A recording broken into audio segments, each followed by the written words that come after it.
Good morning, everyone. See, there's nothing in the chat, so where the hell is everyone? I did post the damn thing that it was going to be live today, 2 days ago. Oh, a few people are appearing. Better late than never.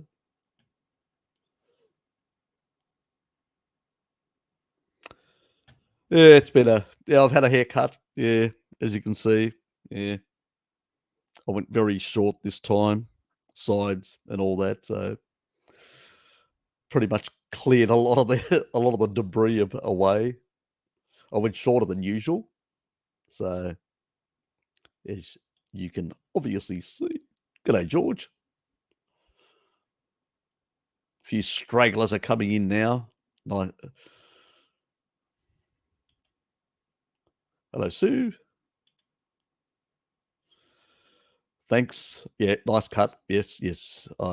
Yes. I went a bit on the shorter side today. Yeah,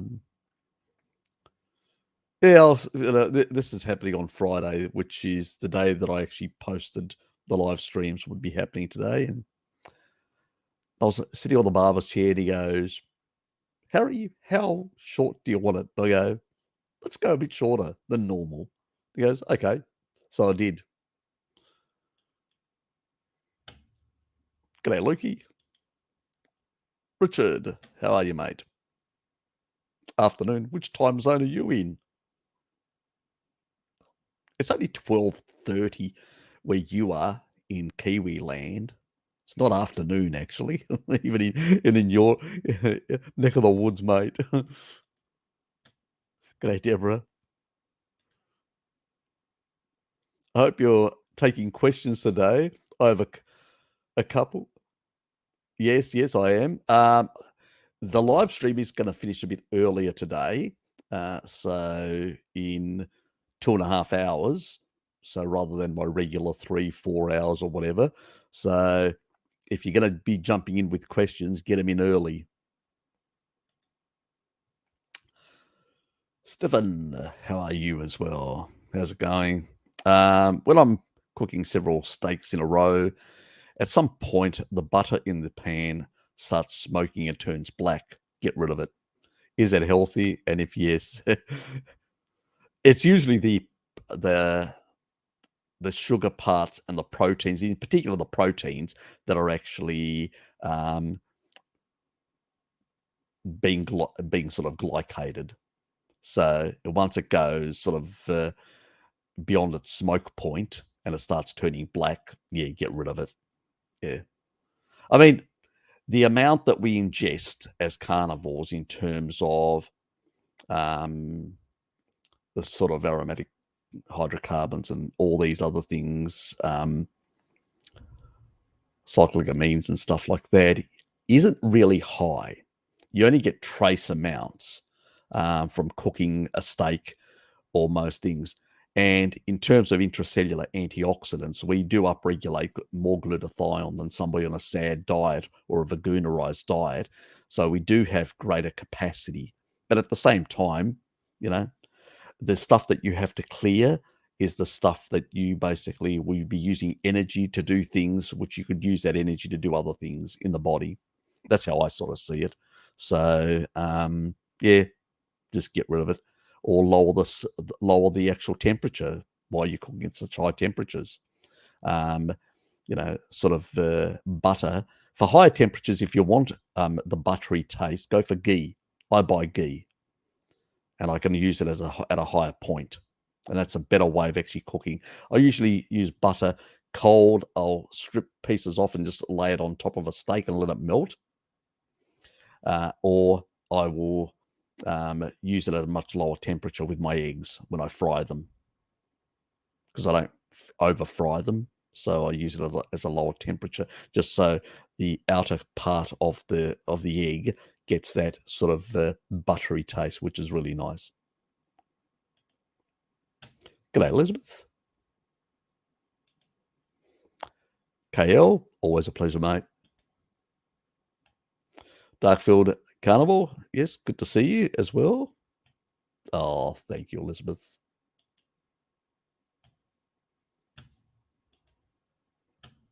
Jenny?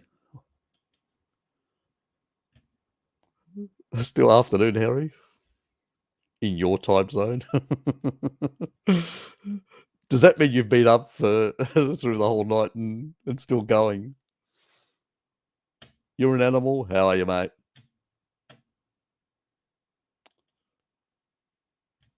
At least somebody's here with the insults. HD. Second question, Harry. I'm not sure if this question has been already done, but does microwave or air fried really destroy molecular structures from food? No. You know, when proteins go into your body, into your stomach, and if you've got good stomach acidity and good functioning stomach, they get denatured and get broken down to basic amino acids, fatty acids, and simple sugars in order to be absorbed by the body in a more readily available form. So, you know, it's only heating up the water content in the microwave and sort of vibrating. It's a sort of vibrating the molecules of water to heat them up. So it's like have you ever seen, um, you may, it's a rare thing nowadays, but the old copper pipes sometimes, they may have vibrated really violently. That vibration actually warms them up, and you can touch them and you go, "Oh, this is warm." It's that vibrating of the actual water molecules. That's what a microwave does. By putting microwave energy, it's sort of causing this vibration. So the reason I don't really like, I have a microwave, but I only use it for sparingly. I don't really like cooking. I prefer using an oven, baking, and doing other things. It's because the way it disrupts the water molecules, it sort of breaks some of the actual structures in terms of the food. And we're not talking about here about the structure for, I'm talking about taste.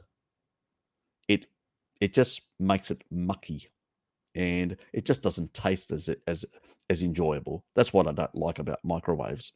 But it's not going to damage the, you know uh, anything that you're ingesting or cause you any problems. I just think it's a really bad way of cooking.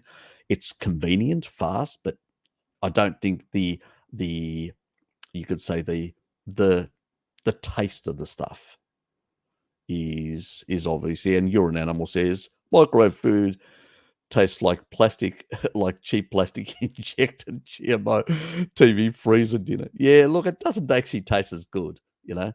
I actually, even when I've got leftovers, I put them in a little oven and warm them up with a bit of maybe a bit of butter on and all that, and I prefer it that way. I've got a little oven which for quick heating. So that's how I work. Now, I don't have an air fryer, so I can't comment. And air fryers wouldn't do anything um, problematic either.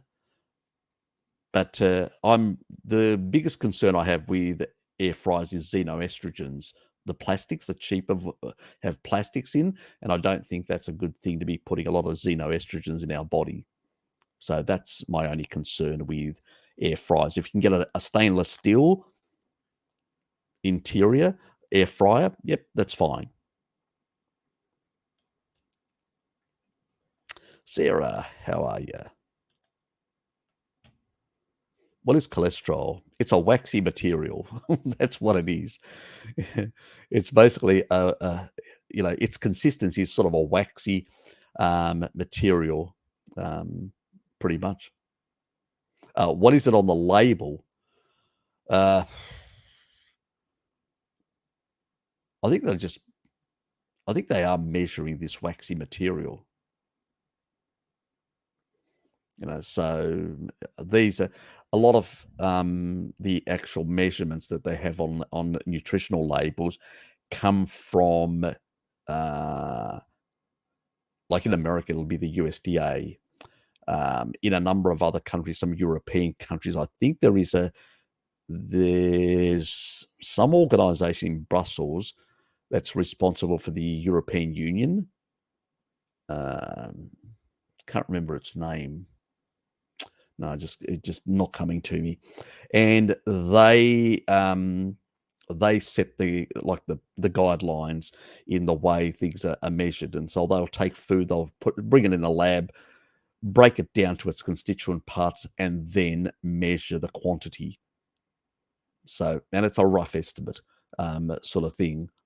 You know, there's a lot of error in labeling, so it's a rough estimate. But at the end of the day, we don't concern ourselves with cholesterol. Cholesterol is a good thing, so it's a non-problem to be worried about. But cholesterol as a substance is a sort of a waxy material. You know, it's consistency, and that's why it has such a good properties for cell membrane integrity, and that's what's in weight it's nearly half the actual cell wall. So very important in that regard. But for as far as a nutritional label, yeah, how accurate they are between countries. I've seen divergent, like you go and look at the USDA data and you see similar cuts of meat, and based on where the beef source comes, like it'll have a name that that that that it has, and you can see quite certain differences. So obviously animals are going to have different consistencies, and there may be also different methodologies between countries. So there is some level of error. I remember Bart Kay actually talking about this and actually saying that there can be an error level of up to 10 or 20%, which I was shocked when I heard that. So there can be quite a lot of error in the calculation. So it's not labels are not very accurate, and shouldn't be really relied on as definitive what is in a product, is what I would say. You know, obviously fats, because they're fatty acids, so they're going to be separate. So cholesterol is not like fatty acids, and fatty acids have different carbon lengths in that regard. So anyway, and that's why we actually criticize people when they say LDL is cholesterol. No, it's not. It's a lipoprotein. So it carries cholesterol, carries triglycerides, it carries a number of things, fat soluble vitamins, but it's not cholesterol. Cholesterol is this waxy type material. Anyway, doesn't matter.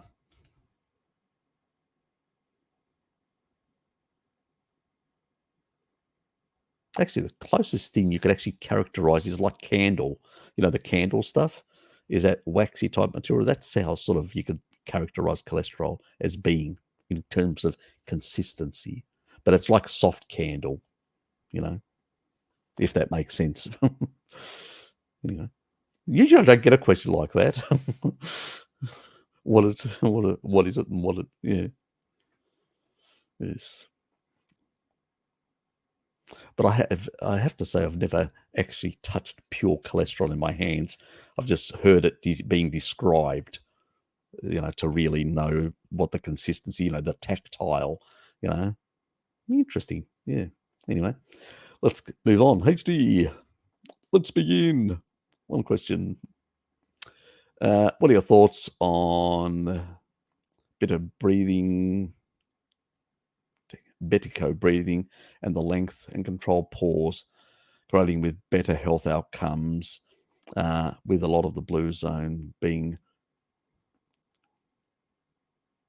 well, I wouldn't say everybody in the blue zones or blue zone regions or around the world are doing any of these sort of type of activities.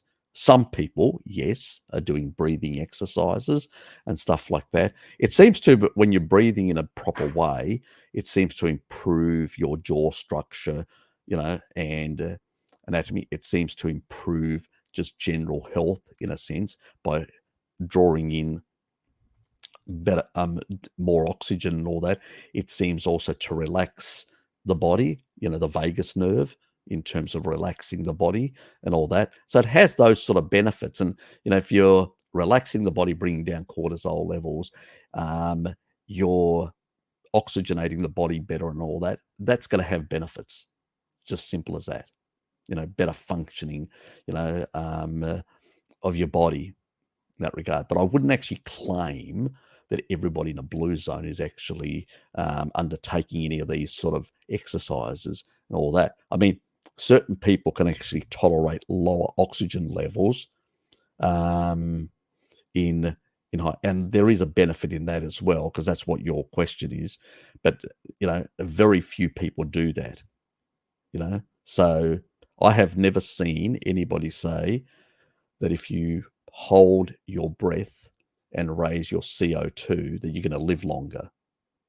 I've never seen any research on that. Yeah, I realize that. I just noticed hypoxia. Yeah, but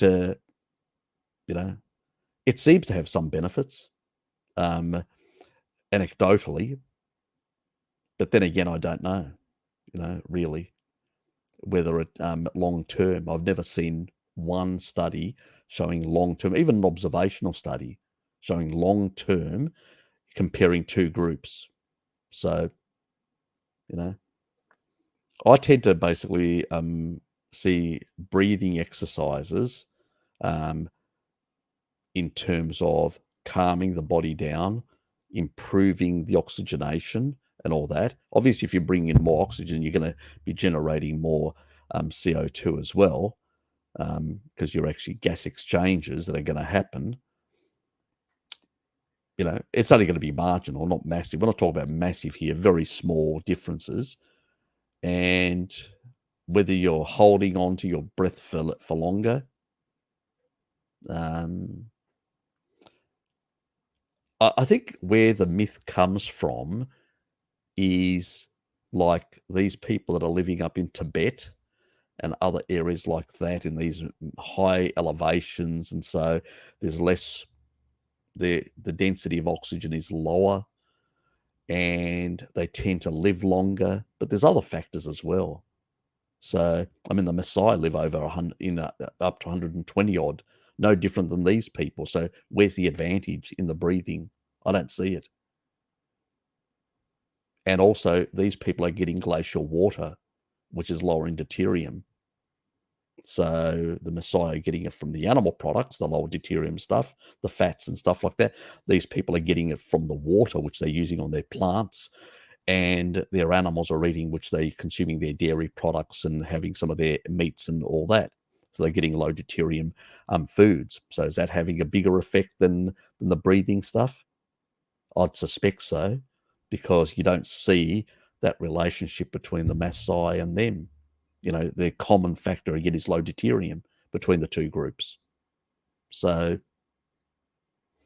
yeah, I think more that. Anyway, I'm still waking up, HD. So, yeah, keep me basically on the straight and narrow. Jenny, any biohacks for atrial fibrillation? Yes, taurine. I need to fix. I need to find that video. I actually had to create a video because I didn't put a medical sort of disclaimer on it. I took it off because I didn't want to get a second strike from the YouTuber people. I need to find it. It's an old one, and actually repost it with that video. I think I may actually redo it, because I've since then there's some new information that I've got. I'll add it to my list of things to do this month.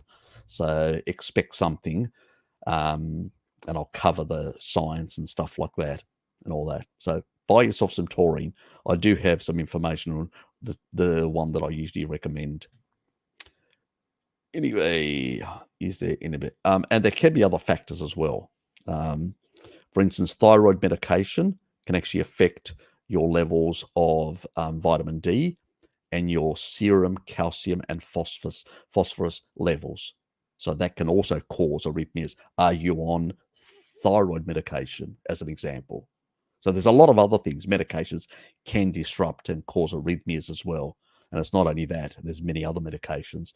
So do just jot it in the in the chat whether you're on any other meds or stuff.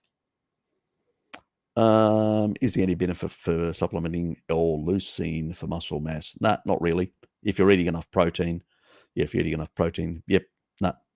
I usually recommend taurine and leucine in combination for older people. One for the myostatin reduction slightly, and obviously there are other things that can lower myostatin. Creatine also can lower myostatin, and usually I'll get these old people to do creatine, leucine, and taurine in order to get more muscle protein synthesis because they're older, they don't eat enough meat. So it's sort of like a biohack for older people that don't eat enough. But carnivores like us, we eat plenty of meat. We get plenty of leucine and stuff like that. So not to worry. Thanks, Richard, for putting it there. Microwaves up and bacon. Are there any downsides to only eating raw eggs? Tend to get B12 in a day and almost never cook them anyway.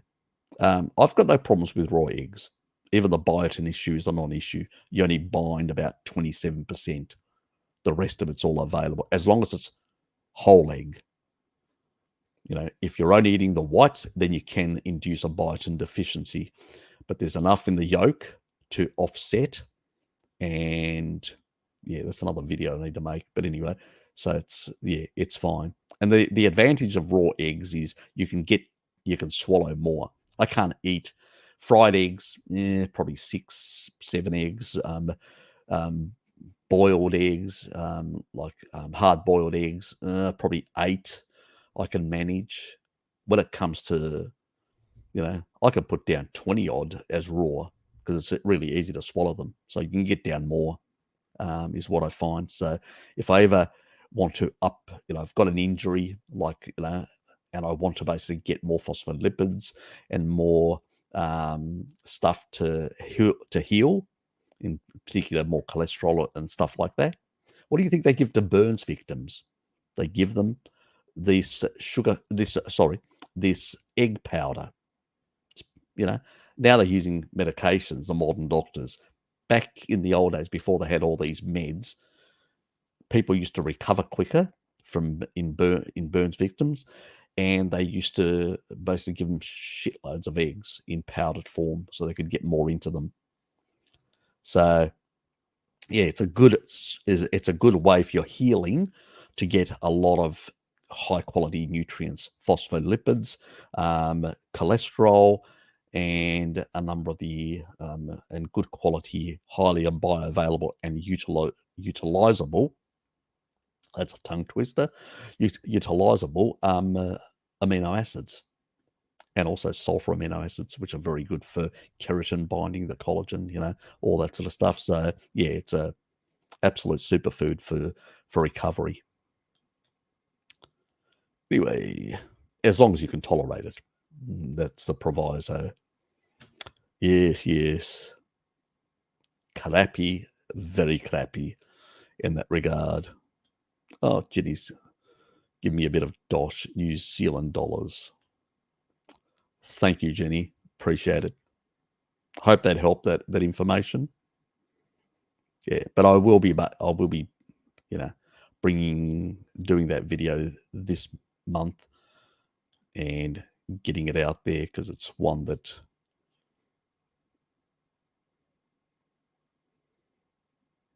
and there'll be some additional information from the original one because I deleted it because it was I was going to repost. I could actually override it, and so I said, "Oh, bugger it," and I deleted the damn thing. I've still got the video, but since then there's more information. I'm going, I'll redo it, and I just forgot about it.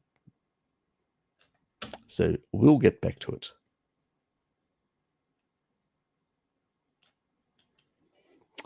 Anyway, in the morning, I'm never thirsty. That is good. Good for you. You're producing enough metabolic water. I know. But when I drink something, anything, somewhere, and if only a sip, I get instant cramps and diarrhea. Is that still normal? It doesn't sound normal. No, it does not sound normal in that regard. From that small amount, no, that's not normal. Um, consider consulting with Bart Kay. I don't do I I had a consultancy yesterday, but with somebody that has cancer. So I do for extreme cases. That's all. I do it for free um, for rare cases, but I don't do general stuff. And the reason for that is I just don't have the time. I've got a day job. So I do recommend go and see Bart Kay, have a chat with him, because there could be a number of things that could be at play. And, I don't have a live stream that I can dedicate to you, Stefan, covering every single point in that regard. You need to consult with somebody that knows their stuff. And Bart Kay definitely does know his shit. Anyway, more about air fryers. A bit of outside question, but you said you read a bit of Greek philosophy during your youth. Did you delve into Neoplatonists like Plotinus, Albinus, and whatnot? A bit. I sort of rejected Neoplatonism. I'm more of a, Aristotelian. So even within the Greek Orthodox Church, there was a bit of Neoplatonists sort of movement in that, which was rejected by a lot in the actual faith. And I tend to be an Aristotelian personally. So I reject that sort of thinking. Anyway, that was a long conversation. You should come to our Zoom sessions, and then ask those sort of questions. Then you'll probably get half an hour me talking about philosophy, but it's not going to happen on a live stream. There you go, incentivized to come to the Zoom sessions. We're still running them. I know that Richard and Paul are jumping on there, and Llama occasionally. I occasionally make an appearance now and then, but I will post one for the next month. So when we get to March, there'll be a March one that I'll post. I do it every sort of 3 months and all that. Oh, Kitty's here. Hello, Kitty. How are you? Baby and I having eggs and bacon from brekkie. Oh, that's before you assault the steakhouses in Melbourne, or assault the Korean. Go ahead, General Ling, and have fun. Anyway, McAlpin's armor twitched with her folate levels were low in her blood works, and she now is going to incorporate liver. Thoughts? That's fine. Usually, normally ask people, have you checked your genetics? I have a video called Methylation Part 1. I know it sounds boring, but the subject matter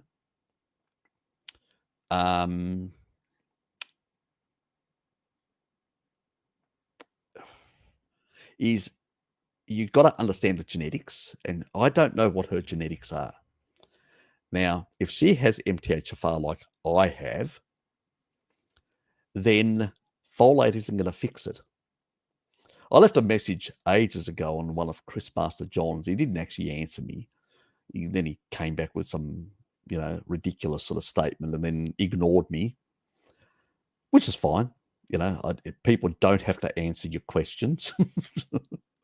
And then ages and ages ago, about a year later, he's got a video which he's doing with this naturopath lady, and he's talking about folate and all that. And he said, "Oh, if you take too much really high folate and all that, can deplete B12." And I said, "Oh, didn't I actually say that about a year ago?" So I sort of found it a bit funny that these people sort of talk about methylation. They've got no idea about methylation. There are actually two methylation pathways. There's the choline betaine pathway, and there is the pathway that is called folate B12. B6 plays an important role in that, and also if you've got the genetics of MTHFR, riboflavin, which is very high in animal foods, and that corrects that gene. And methylation part 1 explains exactly what happens, and homocysteine just collapses like that. So if you've got that gene, riboflavin, a glass of milk will give you nearly 92, I think, percent, something around there. And yeah, so there's options in that regard. So is it a genetic where it's not, because you can endogenously go from other methyl donors right through to folate. Okay? So you can actually endogenously, and also your gut microbiome can produce some as well. There's a lot of things that actually can play a role in that. So I don't know what's causing your issue. Yeah, if you take a bit of liver, yes, you can. I wouldn't go too high in the liver, obviously. As I did that video, I say always stick to about, 10,000 below 10,000 IUs to be in the safe zone, because I don't know what people's physiology is like and stuff like that. So in that regard. But folate levels, if you take too much like supplemental, you can drive down. Now, obviously, if you're having liver, that's not going to be a problem because there's quite a lot of B12 in liver. So that's not going to be an issue in that regard. But having a bit, it's not going to problematic. But I would encourage her to look into, does she have a methylation issue? With all the health problems she's had, I would not be surprised if she had a methylation issue. And so I've got less issues about folate as long as you're getting enough choline in your diet. And most people that are eating eggs and animal products usually are. So it's less of an issue because that's your other methylation pathway. The body has redundancy with a lot of pathways. So it's not as simplistic reductionist as many people think. But I don't know enough about her story to really comment in particular about her circumstances. So you've got to be very careful. But I know that most other people that they're basically correct and have a diverse diet and getting enough, not doing, you could say, the paleo medicine is sort of high fat, not enough protein. That can be an issue in itself as well. If you're not getting enough protein, you're not going to get enough of the sort of material that you need to support methylation. I've actually done one on homocysteine as well that covers this point. And they infused more methionine, that's in red meat, more methionine, and it actually lowered homocysteine levels. So it's a complex system, methylation. It's just not, there's this fixation on folate. What do you think vegans have got highest level of homocysteine levels? Because they have too much folate in their diet. And they drive down some of the other, like a B12 and stuff like that. So it's a bit more of a complicated picture. And I would encourage her to look into her genetics, just in case there's a problem there, to take remedial action in terms of making sure she's getting enough protein in her diet to get enough B2. The other thing is, what about oxalate? Oxalate can actually affect some of those mechanisms as well, because it can reduce your B6 levels. And B6 plays a very important role. It also plays an important role in breaking down oxalate. That's why it gets depleted. But it's very important in methylation as well. That's why there's an association between methylation and oxalates and oxalate dumping and stuff like that. So it's a much more complicated picture just to say, my folate levels are low, I'm going to supplement folate. Why are they low? There could be a whole lot of other factors that are at play. So yeah, it's a simplistic sort of response. I'll just take some liver. Yeah, they'll fix it. It's a bit like I'm not eating enough protein, I will take some sugar, which was Salad Boy's approach. That's not applicable to everyone. That's what I'm trying to say. It's not applicable to it. She may mask an underlying issue she hasn't resolved or she's not aware of genetically. So that's what I'm trying to get at. Try to understand what is driving it rather than responding with, reductionist, I'll just throw a supplement to it, I'll throw some liver to it. Yeah, it'll probably correct the levels that you're getting, but there may be an underlying issue that you haven't corrected. And if so yeah, it's not a solution. It's trying to find out what is actually driving. Has dementia anything to do with herpes virus? Eric Bergs hinted at it. Crack pottery, potentially. I've never heard of dementia driving. Dementia is really what we call diabetes 3, glycation, advanced glycation end products in the brain. Too much damage and stuff like that. If you're taking enough taurine because you're eating enough animal foods, it actually lowers the glycation level. It refolds proteins properly because protein folding is part of dementia. And it also does another thing. It actually biogenesis new neurons.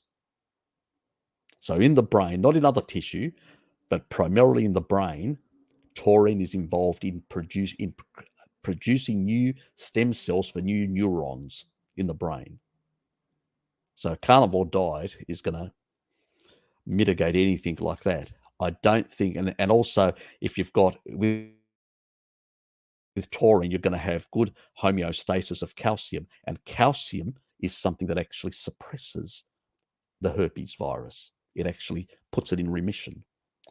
That's what calcium is used for as one of the processes. So having good homeostasis, obviously having too much calcium can be a problem, but not having enough serum calcium for a whole lot of reasons. I've done one on blood sugar, which was a genetic reason just recently. So there's a lot of things. Yeah, I think, people, again, it's this sort of reductionist association. Yeah, I can find an association for anything. The question is there a mechanism?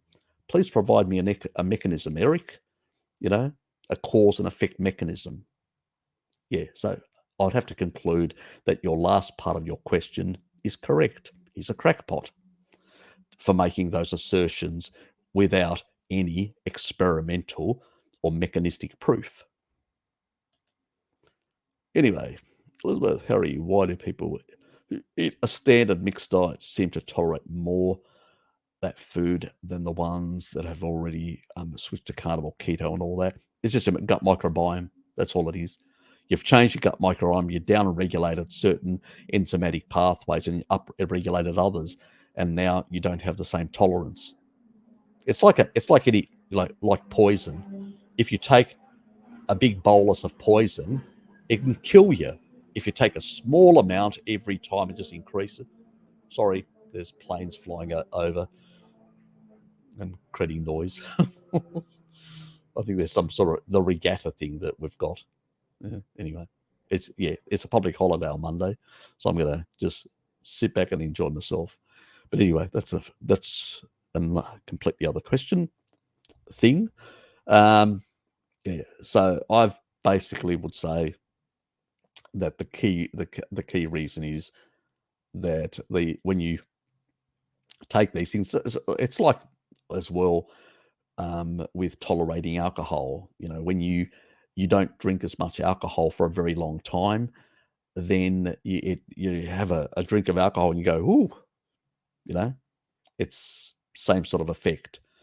When you drink the same poison or eat the same poison every day, you get a certain tolerance to it. It's all it is. So like anything, it's like exercise. If you do it every day, you've got a tolerance. If you go really hard and you haven't done exercise for some time, you'll know it because you'll get an injury and you'll feel, oh shit. The body's just not ready. You're trying to push it to do something that you haven't done for a long time. It's the same thing if you're not eating certain foods. It goes, but you can have a steak anytime. You can stop eating steaks and have steak. You're not going to get any adverse reaction. That should tell you something. What's a species appropriate food and what you can tolerate. So there is a difference. Anyway, Phoenix compilation. How are you, mate? She also said her B vitamins, zinc, and D were low. Well, that could be for a lot of reasons. And that could also explain some of, I'll give you one example. I had one case of somebody taking a thyroid medication, and that thyroid medication ended up affecting her serum calcium levels and caused heart palpitations. So so these things can happen in that regard because people are unaware of certain side effects or certain effects when you go too high or too low with certain things, the parameters. You know, Medication is like a blunt instrument. It's not the same as food and to be properly regulated, stuff that the body knows how to deal with. So I don't look, I've got no idea what she's currently eating. If she's not consuming enough the flesh of animals, it could be also a gut microbiome issue. And I do have a protocol for that, which is vitamin D supplementation, 10,000 IUs with, unless it's sunny where you are. If it's in winter, 10,000 IUs. Usually I recommend about 5,000 for most of the general population, but 10,000 because you're going to be feeding some of that to the bacteria.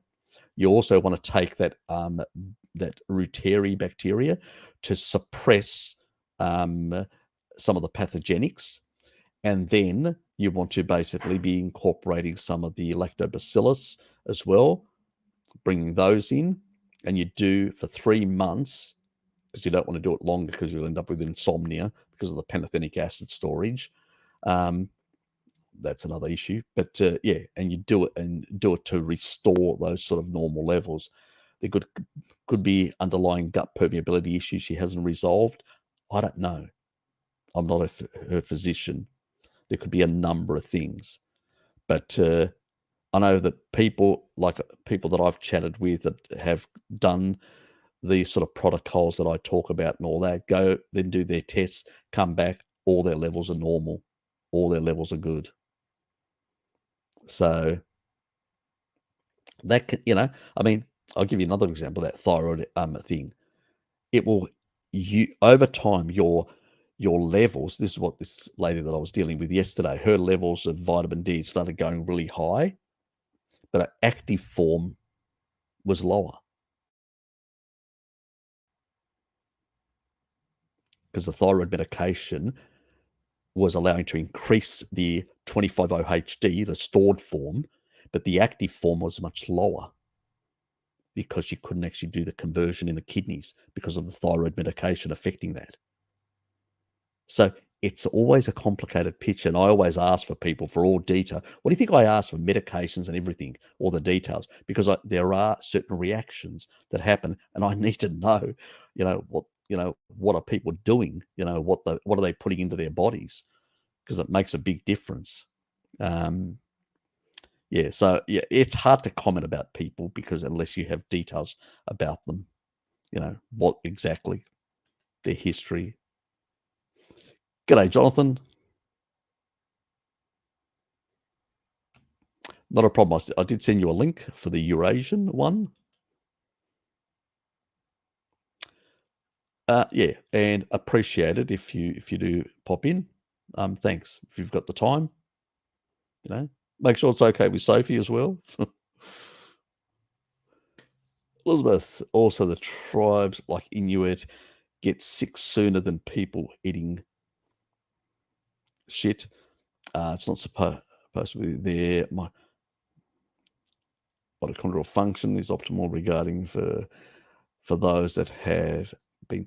It's really that. Look, let me put it this way. If you take a look at all tribal people when they've actually looked at it, like the Hadza, the Inuit, the Maasai, especially the Samburu, the Sand people, the Kalahari, the Bushmen. And this is important, actually. I've just thought about it. The Bushmen of the Kalahari, the early, like Homo sapien sapien, if you go right back in history, all the Africans and everybody around the world are part of one group that broke away from the group that the Sand people are. So the Sand people have some of the earliest genetics of humans, of Homo sapiens sapiens. That means from back going into the glacial periods, which is really important. They have some of the lowest, amyloid, and the genes, for amylase, to break down glucose and all that in their mouth and their genetics for that. And when they go on a mixed diet, they really get rapidly sick. They're in these shanty towns in Namibia and other areas like that. It's gone downhill like that. Where the humans that broke away from that early Homo sapiens sapiens, the ones that remain in Africa and the ones that left Africa, and so the ones that remained in Africa their skin got darker because the Sand people are just sort of more browny, and all that. That's what humans were way, way, way back. And Europeans and all that, they interacted with Denisovans and Neanderthals, and they got the white skin from them anyway. And indeed, that's what became pronounced within their genome. And so these people have the amylase sort of capacity, which is further reduced, which means that they have a lot of difficulty dealing with carbohydrates in comparison. That's why they get sicker compared to the rest of us. We've had some tillage, because really we have to talk about tillage. Up until tillage, in the interglacial period, we probably were consuming small amounts of here or there wild berries and stuff like that, and some, and some tubers seasonally, which we just used to suck out the glucose and throw away because you didn't consume the fiber. The Hudson still do that. They sort of suck the stuff out and throw it away. Mary Ruddock saw them because she was actually going on hunts with them and all that. She saw them occasionally having these treats, because that's all it is, not their main food. It's a treat. And the ability, the amylase, the ability to basically break down glucose is reduced in these populations, because that's how humans were. But in the last 3,500 years ago, where tillage was sort of considered started, and add another 2,000 in the modern era, we're talking about approximately 5.5 plus years of adaptation to grains, to glucose and stuff like that, to higher amounts, which means that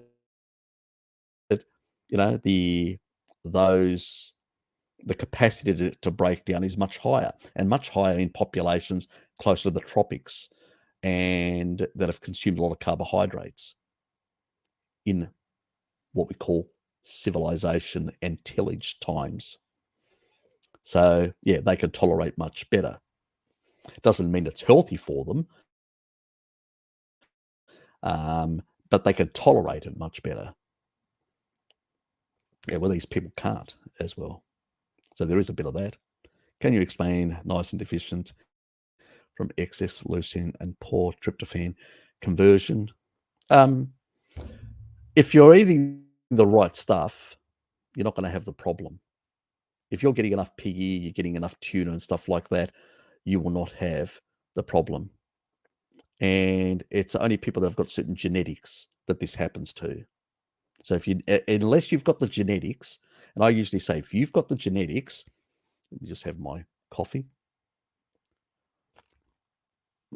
Already becoming cold. If you have the genetics, then you're not going to have that problem. Because if you're getting enough of the amino acids, remember, getting enough of the actual amino acids, not going to be an issue. So it's only certain genetics that actually cause this problem, and it can be corrected, as I said, by getting enough niacin in the diet, which is eat more piggy, eat more fish. So the reason for these genetic changes, There's a lot of speculation. And I used to go into the speculation. I don't anymore. I'm not entirely convinced on all the speculations about it.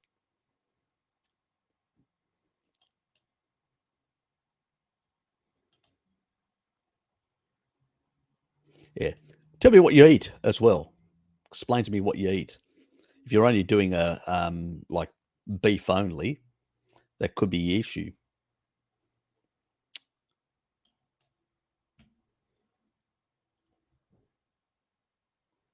Because thiamine and things like niacin are very high in piggy. It's one of the highest sources. So, and there are some wild animals that also, like piggy, I should actually state that. Like piggy, there are some wild animals that are much higher in niacin as well. So, yeah, there's a lot of even. It's not only also nicotinamide as well through the salvage pathway. With the PARPs and the sirtuins and that salvage pathway that can also, in some people, as well, and that can affect like skin hydration because it's nicotinamide is actually used for skin hydration. So there's a lot of genetics out there that affect, but excess leucine on its own won't do it. I always say, show me a study that actually shows healthy people that are eating, it's usually people, they may be eating a poor diet and then they infuse leucine, a single amino acid. Yeah, that can be a bit of a problem, especially if you've got certain genetics. But that's a fabricated reductionist sort of study. It's not really reality, so to speak. It's like if I infuse a whole lot of vitamin C, but remove all the protein. Well, if you want to basically turn proline and lysine into hydroxyproline, hydroxylysine, you still need those amino acids.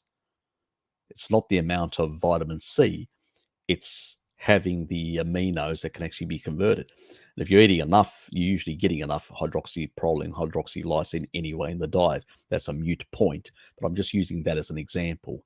So, yeah, if you do have the number of the study, I'd love to, if you put it in, so I can actually look at it, is how it was constructed, because that usually tells me a lot about how bullshit it is or not. Anyway, that's how I worked out that Paul Mason thing and did the video. Somebody showed me in a Zoom session. So you can always come to a Zoom session and show me a study, and I'll actually tell you where it's wrong. So that's how I was able to see, oh, there's an inverse relationship here. Sorry, yeah, this is wrong. I'm going to make a video about it. Anyway.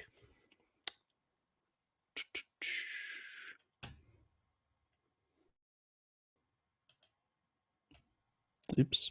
I think he's doing much better. Oops. Sorry. That went astray.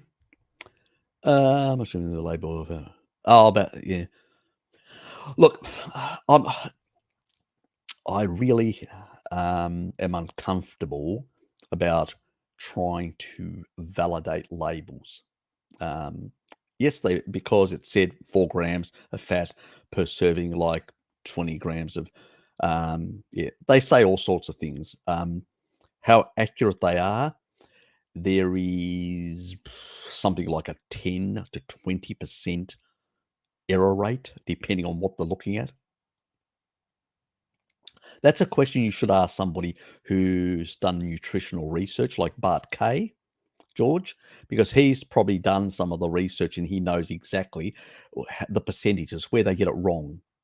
It's not an area where I've researched or looked into food labeling. I haven't. I think Bart has, because he was actually did nutritional work.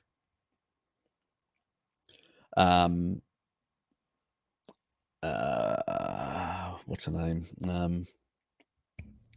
The Tasmanian lady. Oh, somebody help me, please.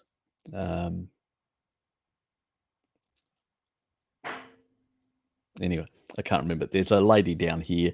She's married to a doctor.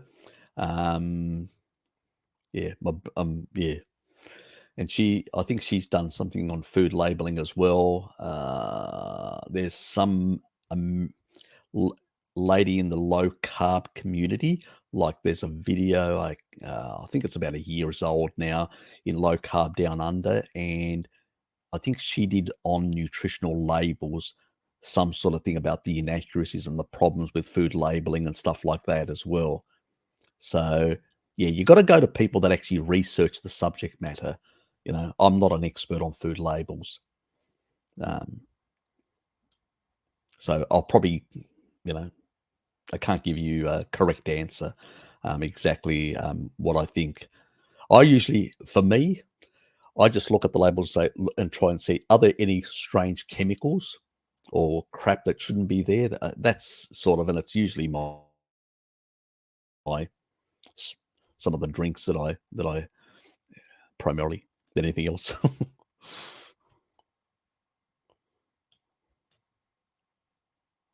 Paul Mason said that dairy is addictive because it contains morphine-like substances, but that even the Maasai get arthritis because of it. Yeah, I know he said that.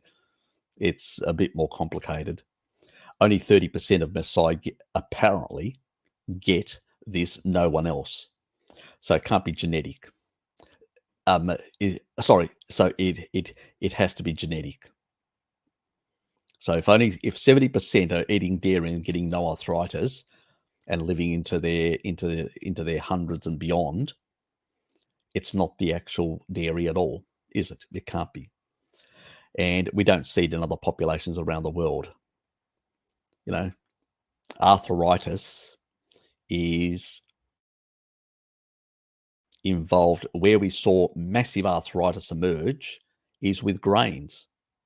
In Europe, you follow the archaeological evidence, and arthritis emerges with grain agriculture coming into Europe.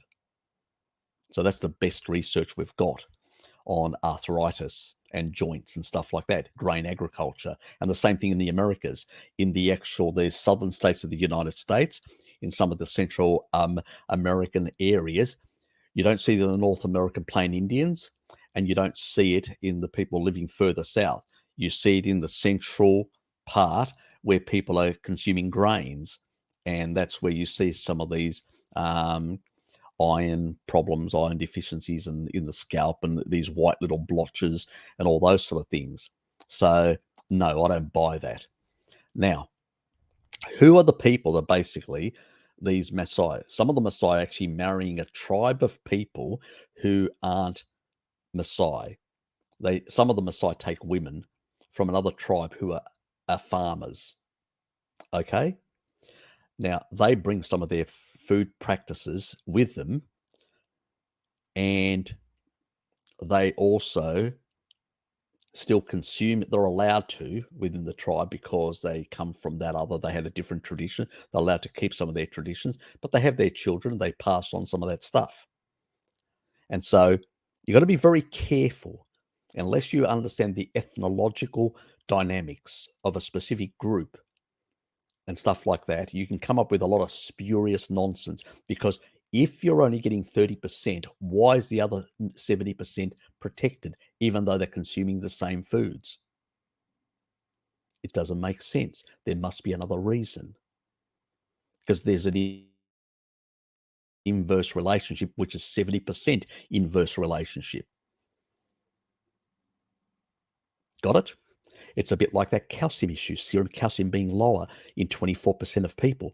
Why in Europe, about that amount, a quarter of the population tend to have higher levels of osteoporosis? Could it be because they've got down regulation because of these genes that I have as well, which is the pastoral genes, so you can absorb less calcium, and that's causing the problem?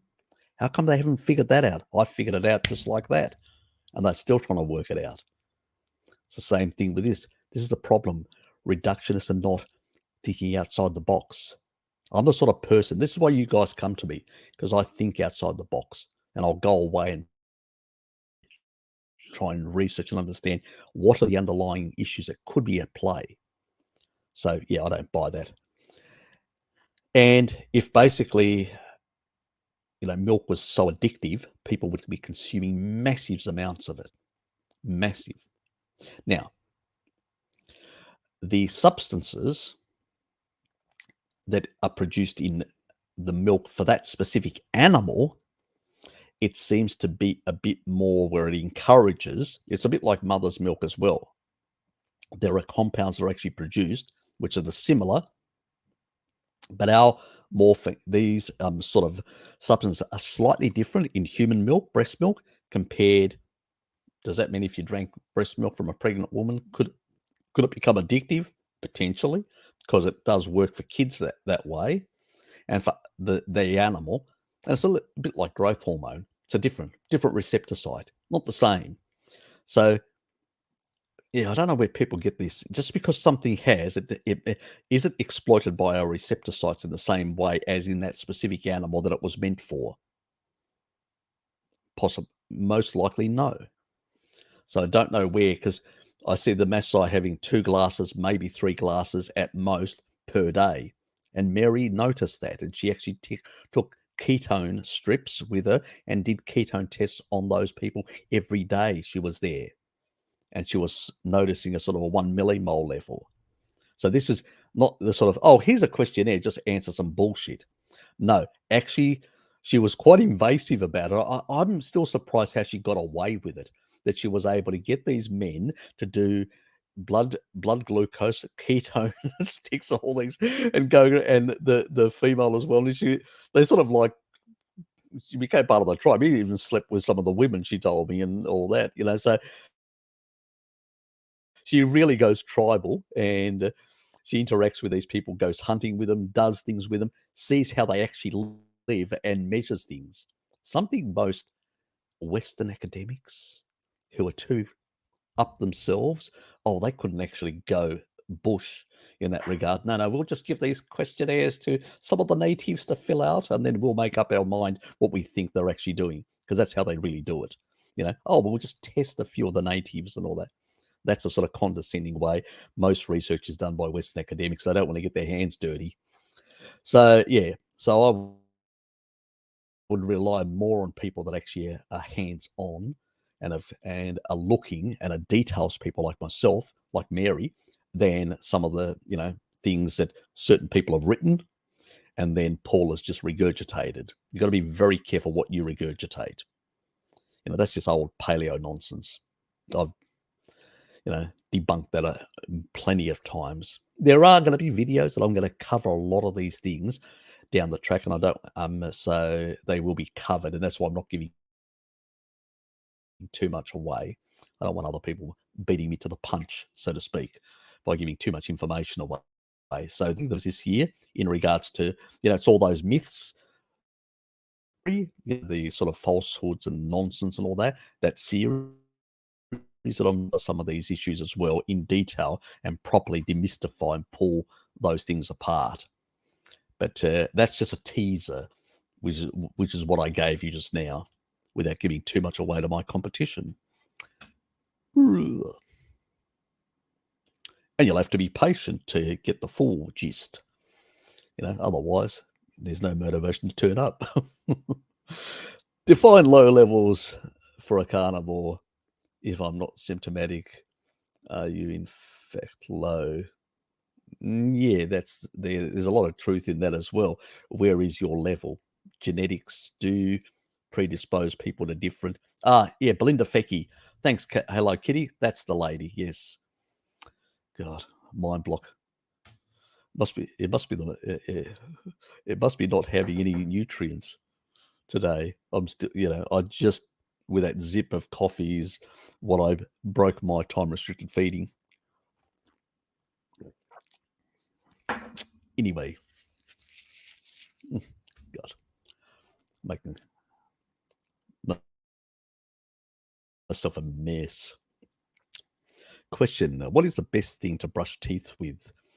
I stopped using toothpaste right back due to fluoride. Yeah, you can get fluoride free. I've got one that I have which is fluoride free and doesn't have any junk. So that's one option.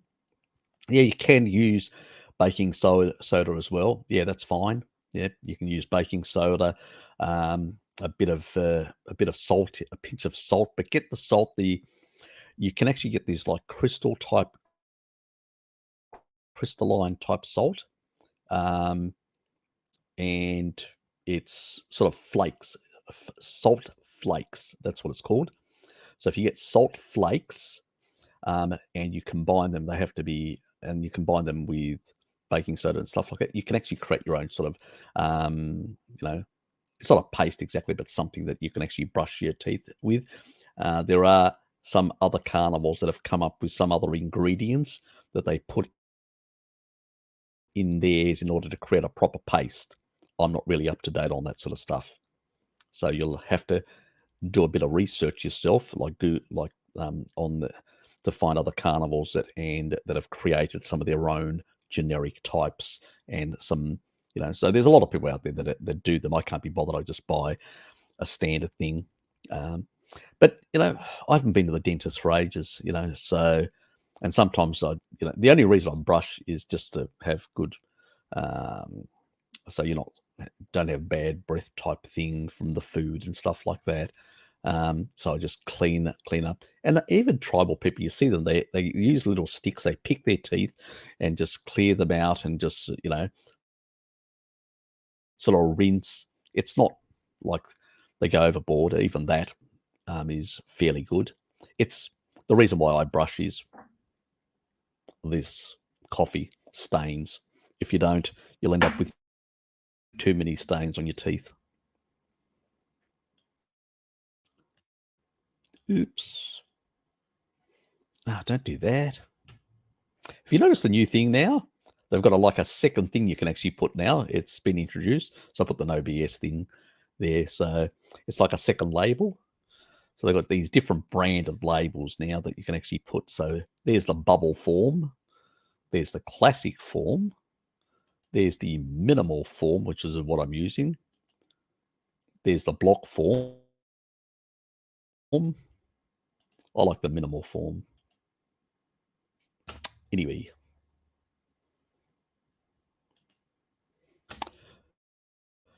Yes, they come up with all sorts of creative things.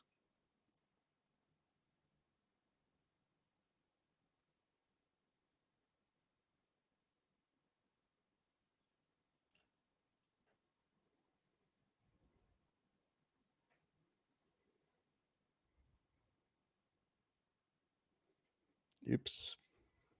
Oh, there's Loki. Hello, Harry. Hello, G'day, everyone. Loki. How are you, Harry? Oh, the bronze god. Ah, you've used it. Yeah. Nice one. I love it. I love it. Yes. Where's Shelley to basically make a comment? She's not here. I know she would make a nice comment, that's for Yeah, sure. exactly. Precisely. She definitely would. Sadly, there hasn't been much sun around these days. Mm, mm. Unusually rainy. Yep.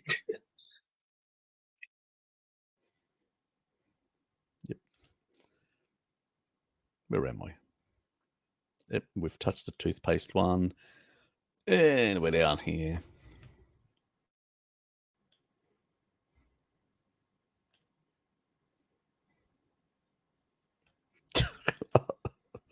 Did you see what he said? Oh, yeah, you're an animal. He always comes up with the funniest shit. I Oh, used to God. take candle wax to a cheese grater to season my eggs.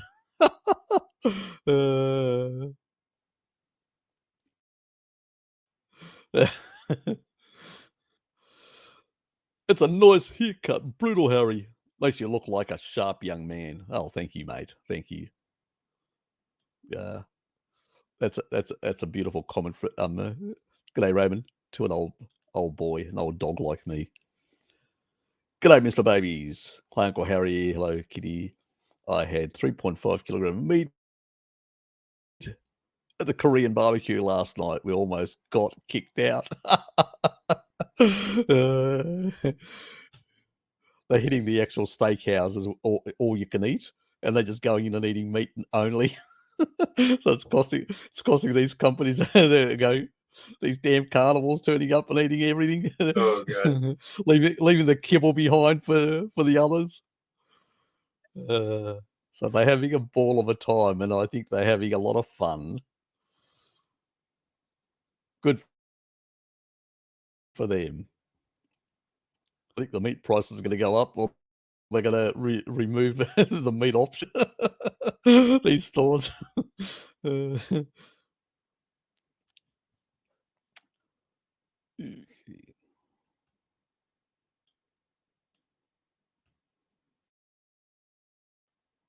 Yes, people see all sorts of things. If I wanted to do Deuterium depletion protocol, how do I know the ppm to use and for how long? It depends on what your circumstances are. Are there any tests that can be taken to determine the body's deuterium levels? Otherwise, yes, there are. Trying to think. Do you remember the website that Laszlo? If you go to Laszlo Boric, on his actual channel, he's actually got a link to one of the clinics, KL. Lukey's looking for it at the moment, so if you can find it, he'll put it in the stream. Otherwise, I'll have to look for it and put it in, and I'll pin it at the end in the comments area after this live stream finishes. And so, yeah, because they do have a test, they can actually test you to see what your levels are. So if they're too high, then you may have to go down to 85 ppm, was down again. If they're not that high, how high they are will depend on your exposure to seed oils, pretty much. Carbohydrates, yes, can raise them, but carbohydrates, they're like the highest source of carbohydrates is about 160 ppm. When it comes to seed oils, it can be up to 255 ppm. Way above the 130. So you need 30. 115 is that sort of sweet spot where animal fat is. Grass-fed, grass-finished animal fats or pastured is right at the 115 around there. Except bacon, 113 for some damn reason. Even though it includes, I think pig is just able to deteriorate deplete much better than any other animal. That's why pork is much lower. Sorts of crap, it still has lower deuterium levels in comparison. So it's quite an interesting animal in that monogastric the way it is. So it seems to do much better. Yeah, that's the approach. So hopefully we can find something for you. Otherwise, I'll have to post something at a later stage. Yep. I realized that after by reading the rest of the question. In the same video, Paul also stated the vitamin D is produced by the body as a sunscreen against radiation damage. So it doesn't have to be high in the body when you don't go outside often. Well, it's a bit more complicated than that. And, Paul's only recently become familiar with matrix metalloproteinases, where I've been, my first video that I actually did with Bart Caden before I had a channel, I was talking about it, and I was aware of it about a decade ago because I had to know how to basically deal with matrix metalloproteinase and suppress it because it was overactive in my body, causing fibrosis in my heart because I had cardiovascular disease, Stefan, as you know, because you've been a long-term subscriber, and also in my glassed left lung, which now has got bugger all glassing and nearly completely, probably now because my improvement since the last scan, which was 2019, when in 2019, I can't remember. Anyway, and that was pre-COVID that it was done. And so that was only 18%. probably now it's close to 0 because I can feel my lungs capacity much better than even back then. And, glassing, severe glassing is cancer in your, so by following a more lower deuterium sort of approach and taurine and all that sort of stuff. Now, vitamin D and retinol are the two key fat-soluble vitamins that regulate matrix metalloproteinases. Now, there is some of the other fat-soluble vitamins play a bit of a role, but primarily it's those two. So overexpression of matrix metalloproteinase usually tells me there is a vitamin D or vitamin or retinol deficiency. Now, on a carnivore diet, because you're eating fat-soluble vitamins, retinol is the key player in the skin in regulating matrix metalloproteinase. Vitamin D, the primary role of vitamin D, where it plays, is in the lungs. It plays a bigger role. It's probably a reason why people that have got a bit of vitamin D status actually have less respiratory problems, because less expression of matrix metalloproteinases inside the lungs. So, yeah, while his argument, I think, comes from what I call observational extrapolation. So he's extrapolating that it acts as a sunscreen against that. It's more than just that. It's a sort of a hormone-like thing. And he knows that as well. And it affects well over 1,000 genes. Roles.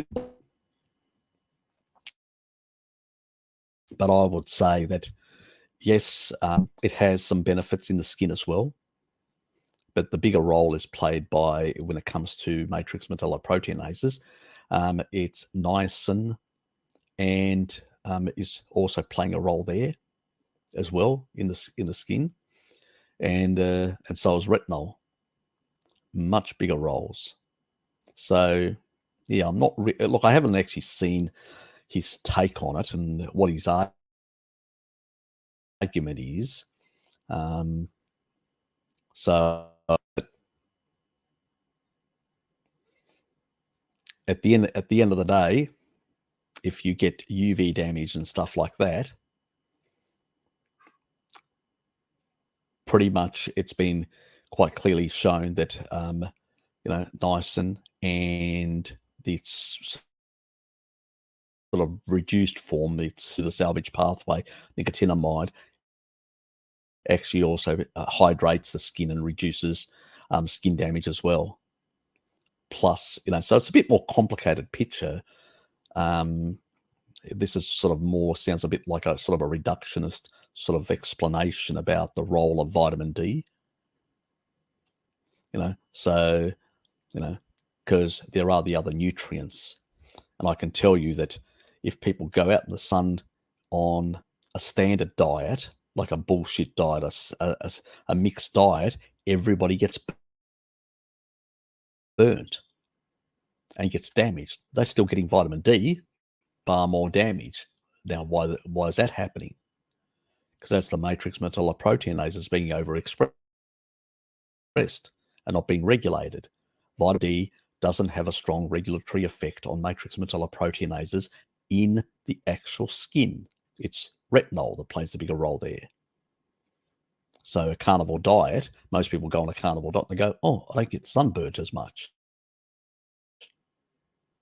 Voila. So it's not the vitamin D that's actually doing the protection, because you're still getting sunburnt before when you were being exposed to vitamin D. So I don't really buy this sort of natural sunscreen and all that sort of thing. Yes, it has a role like a lot of other nutrients. It's sort of a synergy of a number of nutrients that act in protecting the skin from UV damage, and also overexpression of matrix metalloproteinases and histamines in the skin.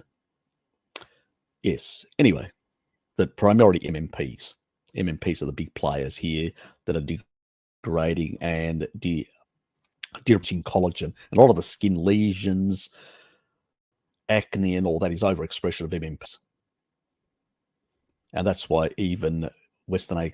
Price noticed that populations that had good levels of fat-soluble vitamins in their diet, not excessive, but good levels, they didn't have these skin problems either.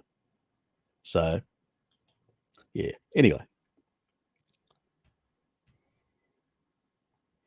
that was on the waxy material. Yes, yes. So we've heard plenty about raw meat, but what about the downside of raw fat? Similar sort of stuff. There are this month, Lost Dragon Floss, there are some videos that I'll be making covering nutrition, raw versus cooked and stuff like that, and going into a bit more detail. So I've covered it, some stuff. There's more to, and I don't want to give too much away until I've actually done the videos. So yes, so there will be more on that front, and you'll have more ammunition to discuss those things with other people that seem to come up with all sorts of. I'm not against raw, because I consume some raw wood meats and raw meats with like beef tartare. So I've got no problems with raw. Let me just make that clear. But also I don't have a problem with most of my food is cooked, not severely cooked, but cooked. And, I do like sort of leaving it pinky on the inside and cooking the hell of it on the outside. It really gives it a nice flavor. And I like also raw, smoked. So it's raw meat that gets smoked, gets that smoky, but it's got that smoked flavor. So it's not everybody's cup of tea. Fair enough, I understand, but I don't have a problem. But I do have a problem when people make claims that one is superior to the other when it's not the case. There are upsides and downsides on all the way you do foods, and there's definitely an advantage of cooking food without giving too much away, of getting higher levels of nutrition inside.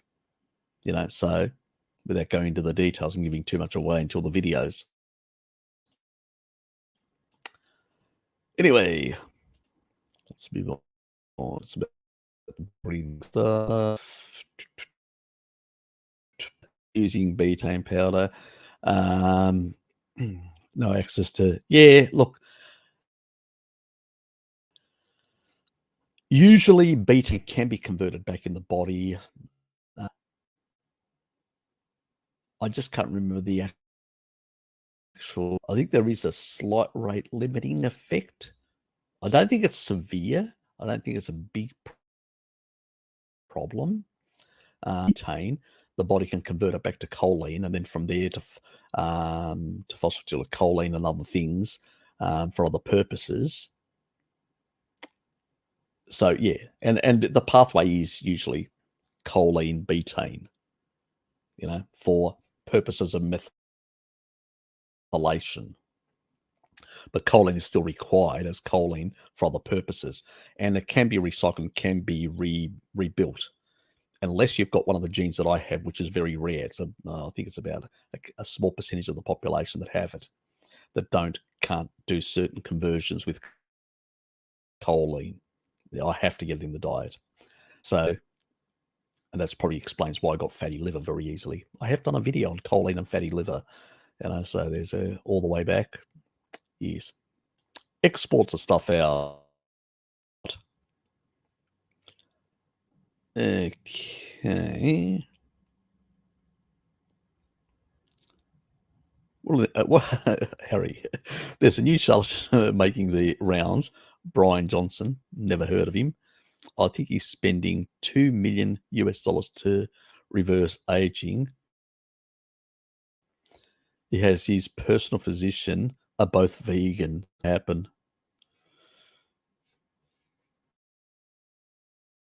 Here's the funny thing with people with a lot of money.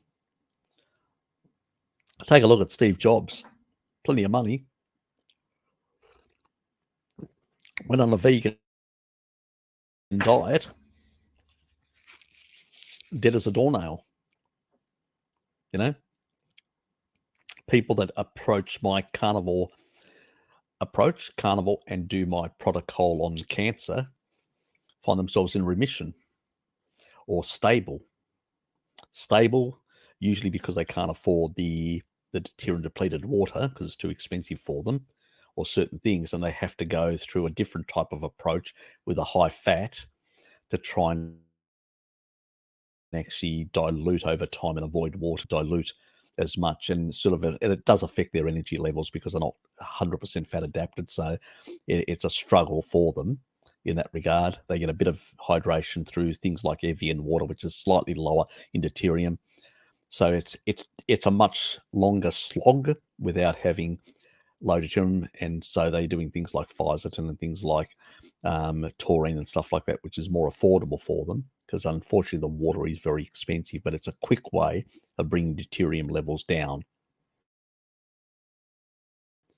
But it's expensive. Now, a person like deuterium, you could basically, but he's decided to go for he'll probably end up dead as a doornail, and somebody will inherit and enjoy his wealth. Good luck to them. So yeah, Raymond, I have very little time for these idiots. They don't have a deep understanding of how the physiology works at the fundamental level. You know, how you're producing energy. The fundamental level, you're basically taking electrons, protons, and producing ATP.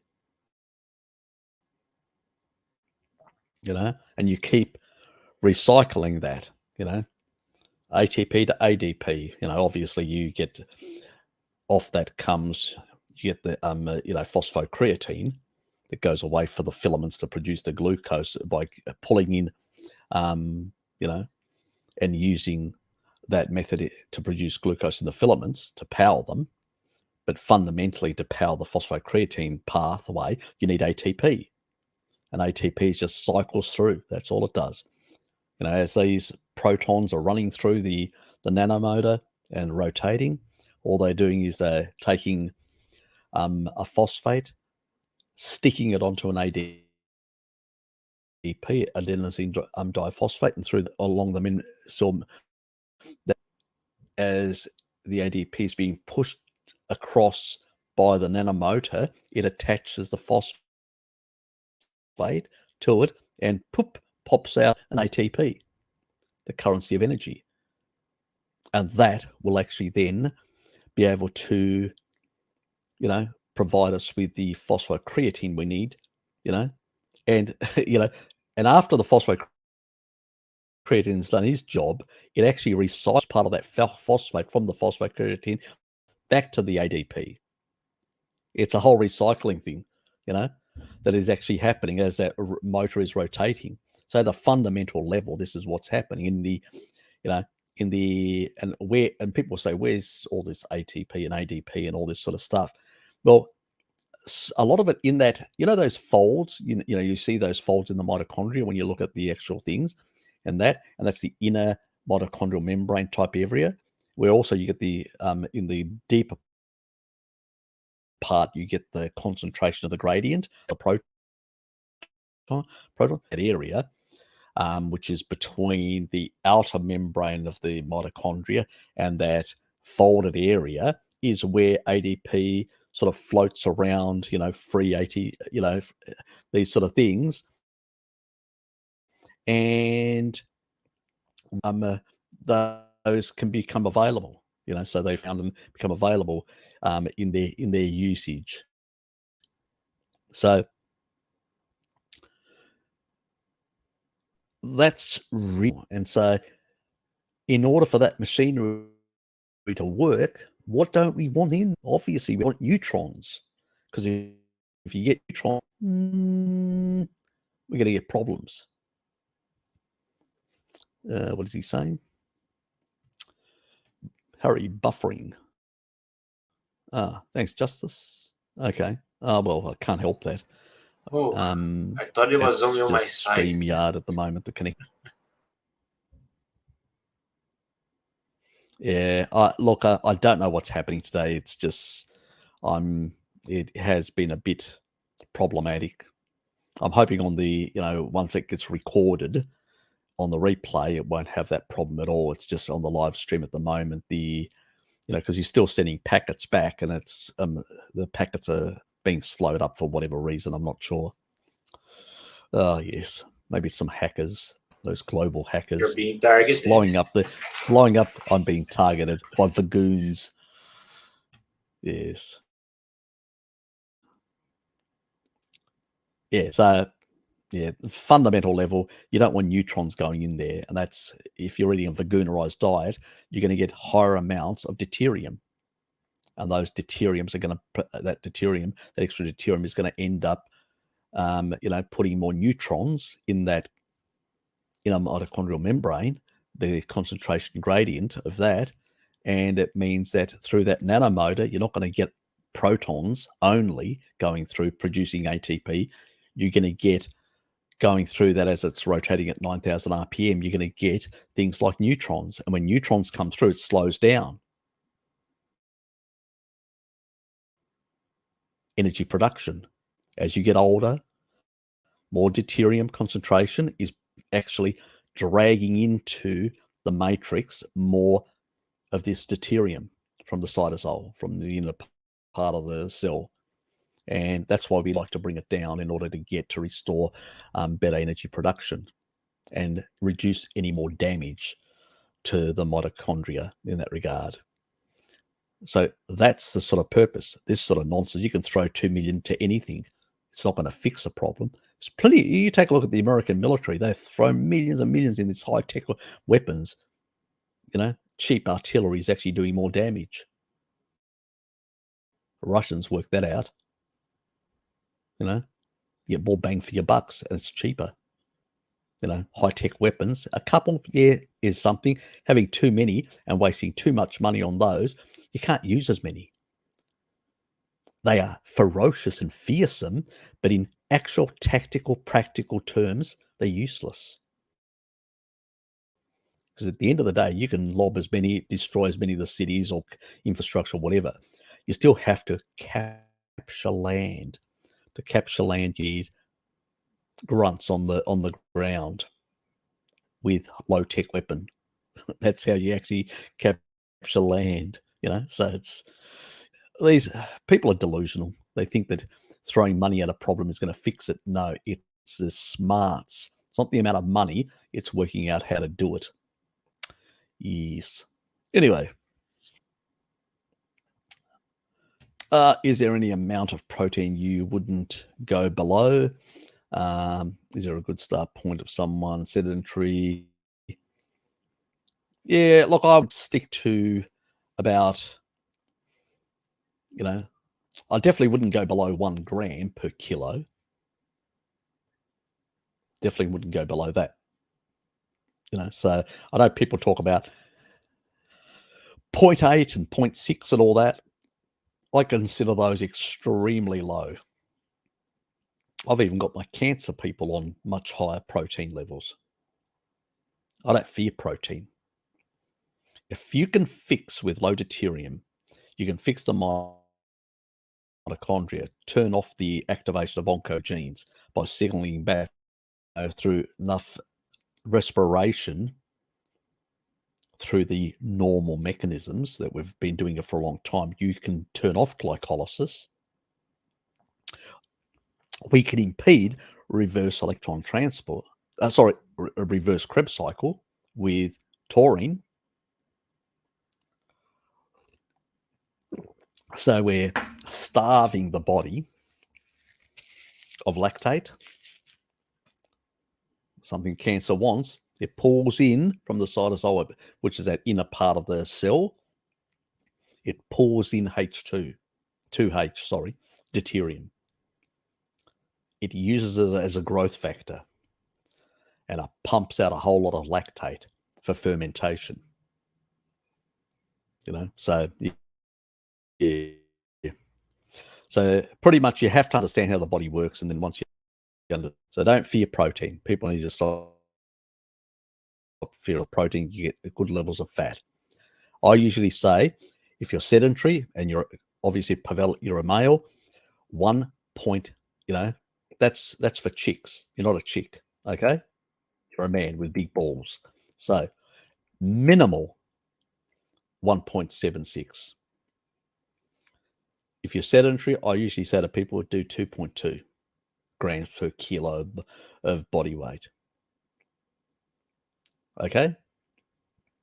So, you're talking about lean. Yeah, probably lean is good enough. Yeah, that's fine with lean, but it's hard to calculate lean. And I'm people get confusing. They say, "Oh, I'm skinny, so I must be lean." So lean body mass means just the muscle skeletal. That's what it means. So all those protein structures, your collagen and all that, the muscle skeletal, the tendons, all that sort of stuff, that is lean body mass. So yeah, so the rest of it's water, the fat, and many other things, cholesterol and whatever else have you. So yeah, it's got to be careful with those terminologies. So yeah, I suspect if you talk about that, yeah, that's enough. It's fine. It's more. Um, Let me just remind myself of the formulation.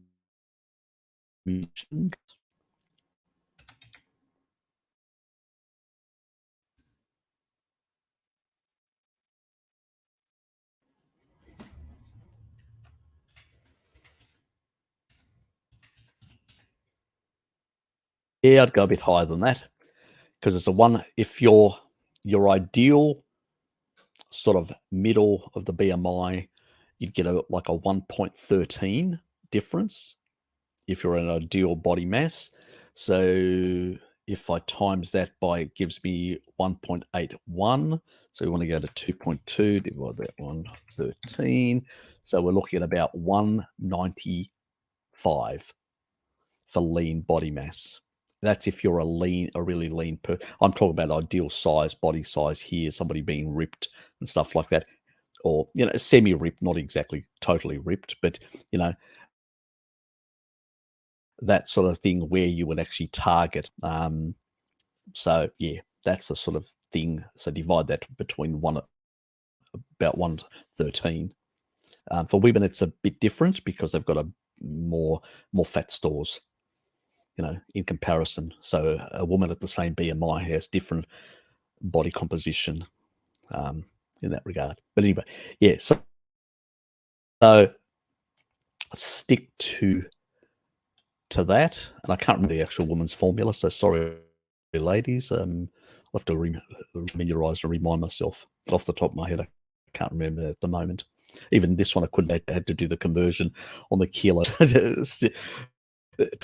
What it was, because it's been a long time since I've looked at it for um,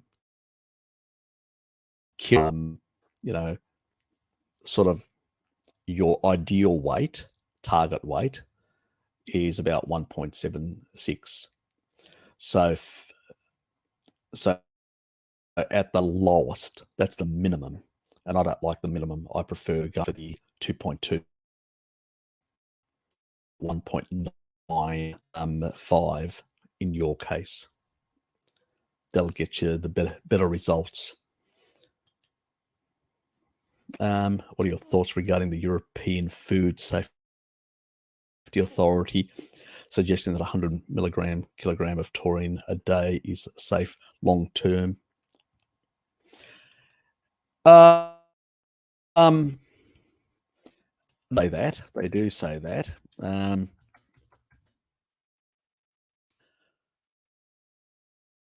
The Americans actually have it a bit lower. So theirs is for somebody who's on 150 odd pounds. It's about six grams.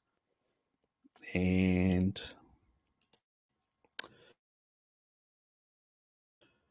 let me just calculate that.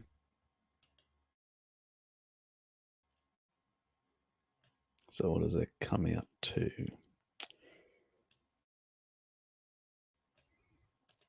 150 divided by 2.2.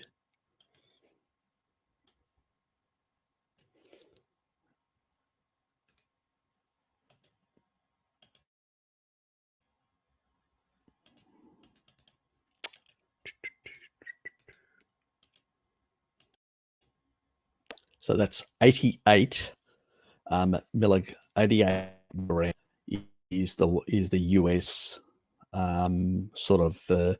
So the European is slightly higher, from 88 up to 100 milligrams. So there are different.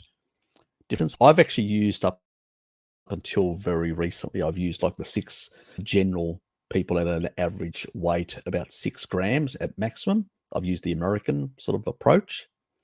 The European obviously is 7 grams for the same sort of level of tissue. I don't have a problem with that.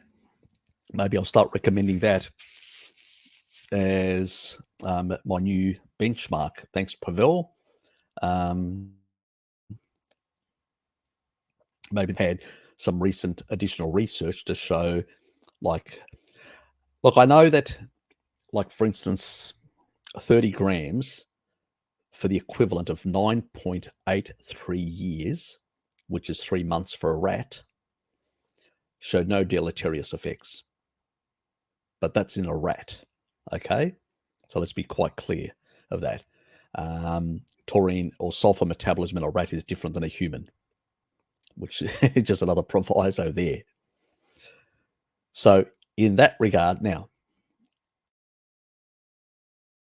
that said, when I was with my cardiovascular grams per day, that's how I was able to bring down the fibrosis really fast in all my tissues, including my heart, my lungs, and everything else. I can't recommend that openly because the authorities are saying this, and there's some research in some clinical studies that have been done, like case studies on humans in hospitals, up to 10 grams. And that's why you hear me, I say, oh, up to 10 grams, because if anybody actually, I can say, hold on, here's a case study, here's research where they did this amount. Now, I didn't follow the recommendations personally for myself. And I know there's one guy, it's called Lama. He's, and he's taking 30, and I think he's gone up to 35 recently. And he's noticing a lot of resolution of a lot of issues. So he's mega dosing. I've tried to encourage him not to do it for a very, very long time because we don't have any research. And I to that level, even though I did 20 without any deleterious effects. I'm still here. Oh, I grew a funny hand out of my face. Oh, it must be the taurine. Oh, shit. I must lower my levels.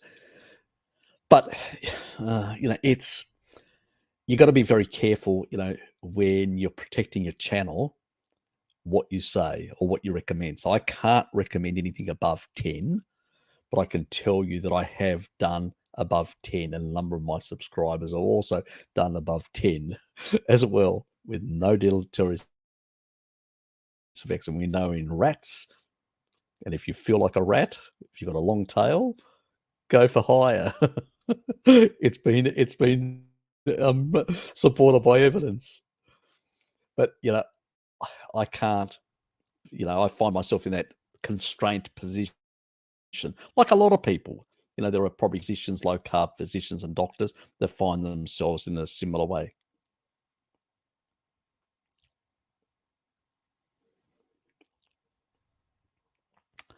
Harry cuts out when he mentions his dosages. Okay. Yeah, the buffer is pretty bad. Okay, maybe somebody's affecting me. Maybe somebody's actually playing with me. It's probably YouTube. Stop saying that. I'm even noticing a little bit of delay, by the way, but let's just follow through.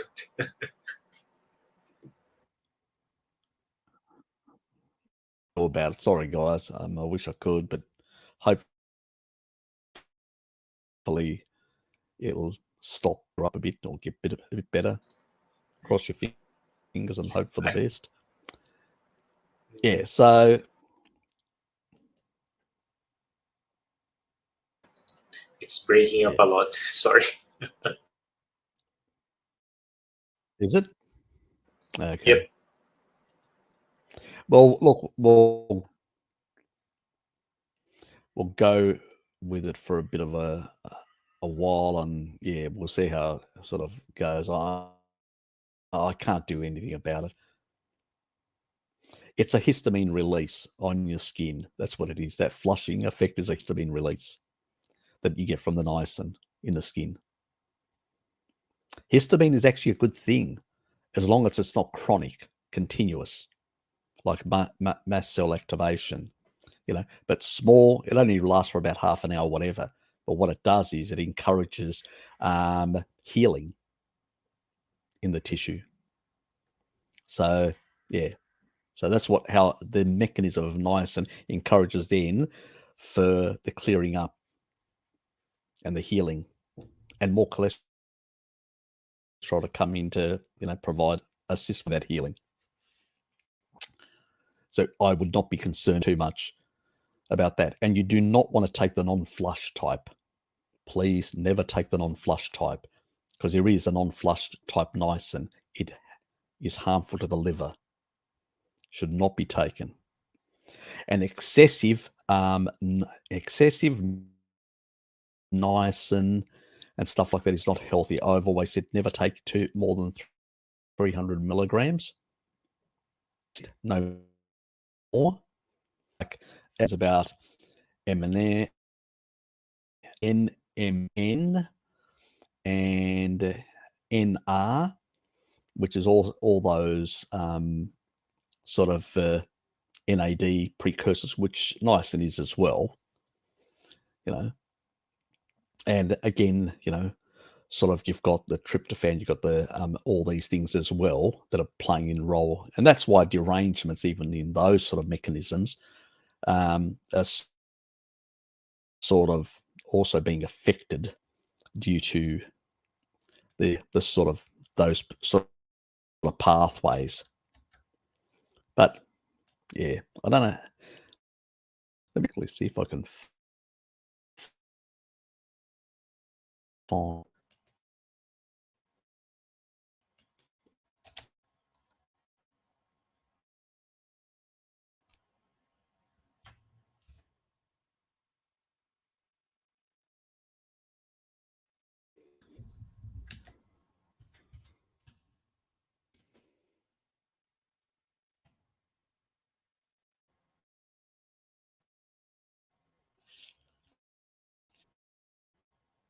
So what's been happening with you, Lukey?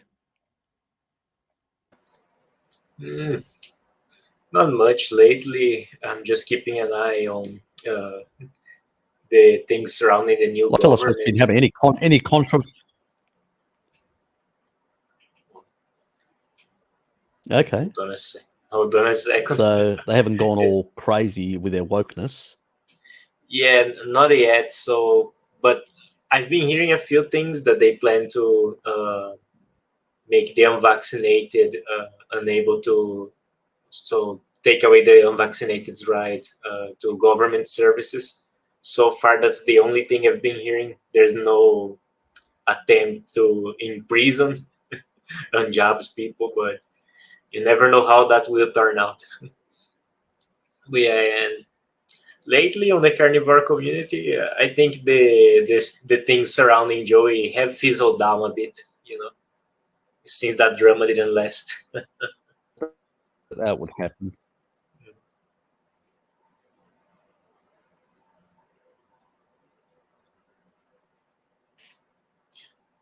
Oh, by the way, I think someone posted about it earlier. So Mr.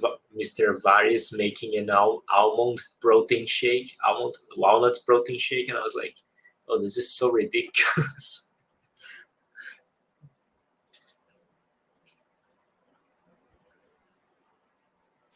Okay.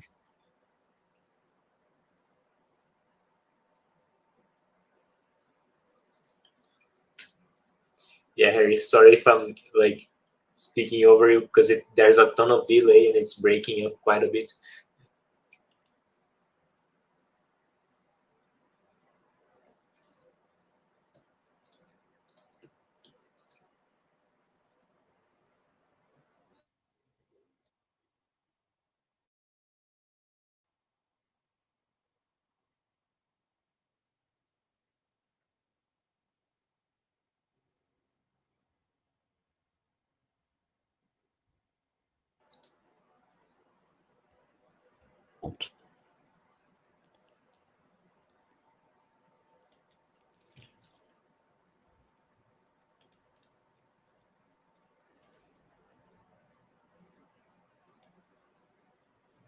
It seems you're freezing for me like every few seconds or so.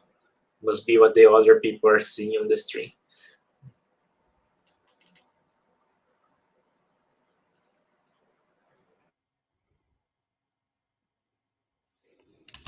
We just put the two nice and people want to see it and all that. So yeah, so just covering that point.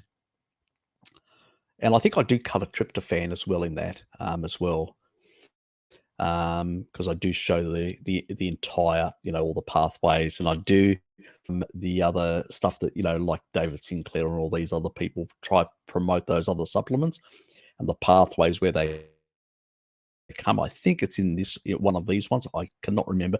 It may have been another one as well. There may be some linkages on those, but anyway, you'll have to search, guys. I can't. There's a lot over 400 videos, so I can't actually remember exactly where everything is. I need to index things. Someone did offer to index, but they never got around doing it. Anyway, at least she. Red light therapy, worth it? Does it harm? I think there are issues if you shouldn't do it at daytime. Very early in the morning, fine. In the evening, fine. And the reason for that is it sticks within circadian rhythms. When the sun goes down and the sun on it, and you're on the other side, the wavelengths that come through, you're not getting wavelengths. And what you're getting is scattered off the surface of the earth. That's the sort of red spectrum that and that it's that which is natural to our body. And so early in the morning, you're going to have much higher, as before the sun comes up, you've got this high upping as the sun comes through, busts through over the horizon. And as it's coming through, the wavelengths start changing, increasing in the blue and green spectrum shifts. But that period, there is still quite a bit of near infrared that's actually slightly increases and then sort of drops off. And then you've got the daytime where you got the maximum of blue light is probably getting around 10:30. And then after that, about 11 o'clock, it starts dropping off. And the UV levels also start dropping off at that level as well. Together with light, they're coming off. And by 3 o'clock, your levels of blue light and UV is starting to drop even further. And the closer you are to the tropics, the quicker that is towards 6 o'clock. The further away you're from the tropics, it be based on the different seasons and being on an axis, the Earth, it'll actually last. The summers and winters will last longer. Another proof that it's around a thing, the planet, and not flat, because you wouldn't have these variations between the poles and the equator. Surprise, surprise. Anyway, that's just for the flat Earth crackpots. And yeah, so yeah, that sort of issue, I would say that the best times would be very early in the morning, if you do red light therapy,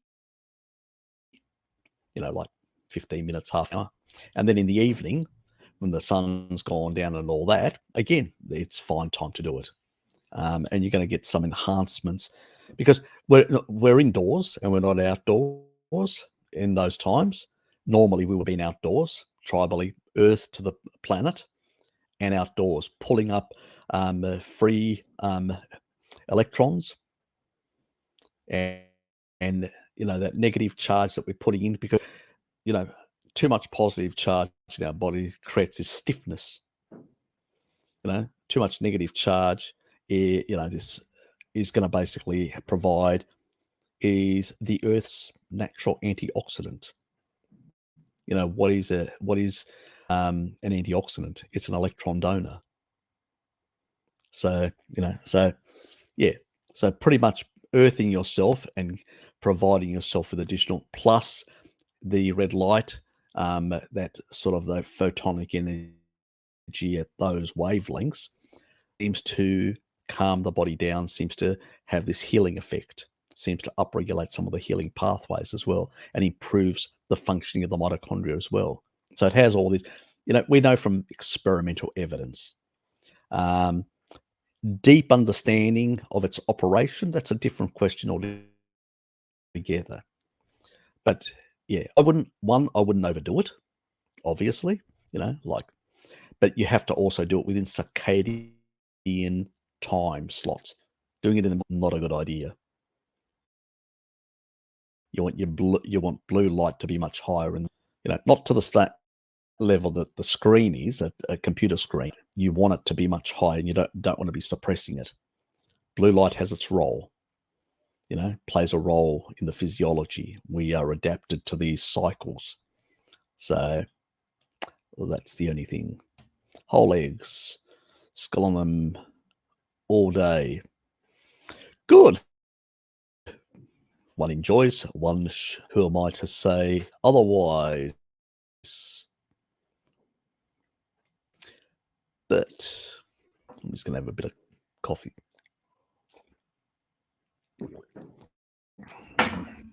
God, you're really becoming cold as buggery.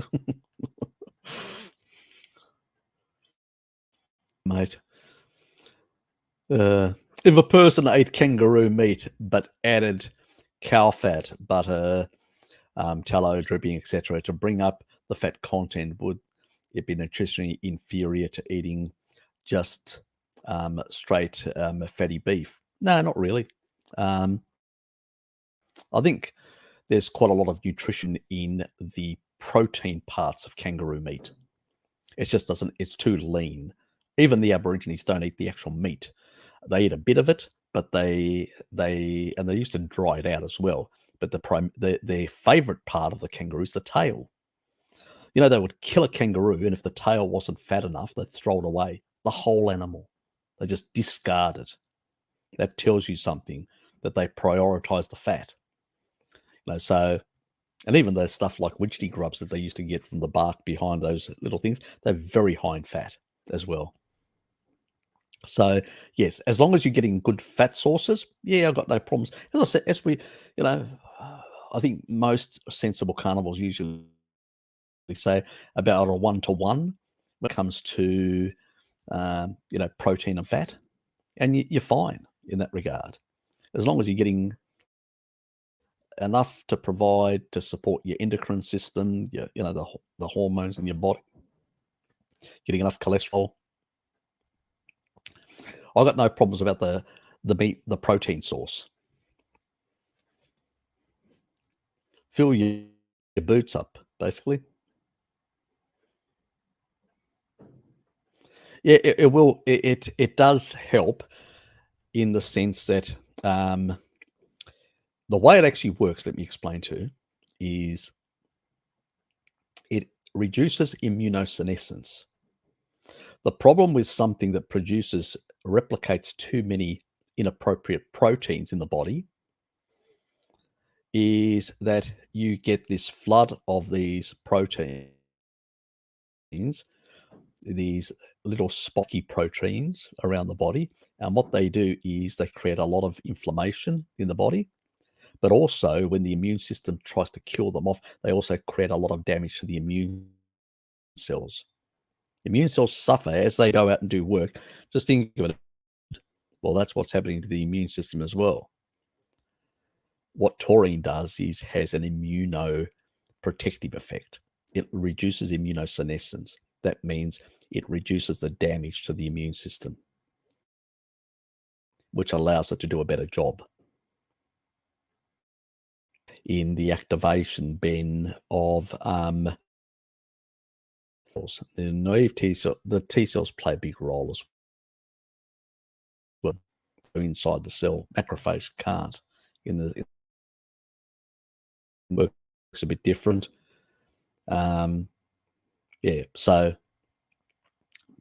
and taurine also can go inside the cell, support some of the inside the cell, the introns. A low carb diet or a ketogenic diet that's going to produce more intracellular glutathione and stuff like that, these things are going to help reduce the amount of damage and oxidative stress. It also, these little spiky, nasty little things can hijack the system. We can starve them out. See, what taurine does, it forces glucose, or to be more precise, pyruvate, not to go down the lactate pathway, but to go down into the Krebs cycle and produce ATP, something which the little buggers can't use because they require this energy to basically. The other thing they can do is, because they go into the endoplasmic reticulum, where the ribosomes, the rough part where the ribosomes are that are transcripting things, and they inhibit their ability to be able to do that. And also they can affect protein folding. Taurine prevents that from happening as well. It corrects protein folding. So it's working on a whole lot of different levels in that regard. Now, do I know that how long it takes to recover from that? There's a lot of anecdotes. It can vary between people for a whole lot of reasons. How damaged they are, how old they are, how, their health status. There's so many factors, their nutritional status. The more you do to look after yourself and improve your general health, the better results you're going to get. The problem is, a lot of the stuff that we're going on is anecdotes, mechanisms that we know work, and I'm extrapolating from that. I don't have absolute proof, because this isn't the research. Nobody's funding it. Nobody's doing it, But I know from mechanistic studies that vitamin D is important in producing immune stem cells. And then we know from mechanistic studies that in the thymus, that naive T cells can be activated by taurine. So we know that we know that immunosenescence is reduced both of cell and of immune cells by taurine. And we know that Jabba the Hutt causes immunosenescence. So, but we can't claim, is what I'm saying, even though we know all these mechanisms are working and doing that sort of stuff, I can't claim that taurine can do that with Jabba the Hutt, so to speak. Because we don't have any research, but we can extrapolate from existing research on the way it works in other circumstances along similar mechanistic lines. That's how we do it. So that's your answer without getting into trouble. Interest issue on social media. Friggin' hell. It's annoying that you can't actually speak your mind the way you'd want. I'd be railing now and calling them all sorts of names, relatives, and but if I was to do that, which I do privately if I was to do that, or in the Zoom sessions, you may hear me say those sort of expletive things and go, fuck. I nearly said something there, the F word, so yeah, and you'll go, oh, okay, I didn't realize you were like that, Harry. Oh, yes, I can. Quite abrupt, yeah, rude about the way I consider these people. I don't hold back any punches, let's put it that way. But obviously, for the protection of the channel, I have to be a bit more diplomatic and a bit more contained in the way I do it.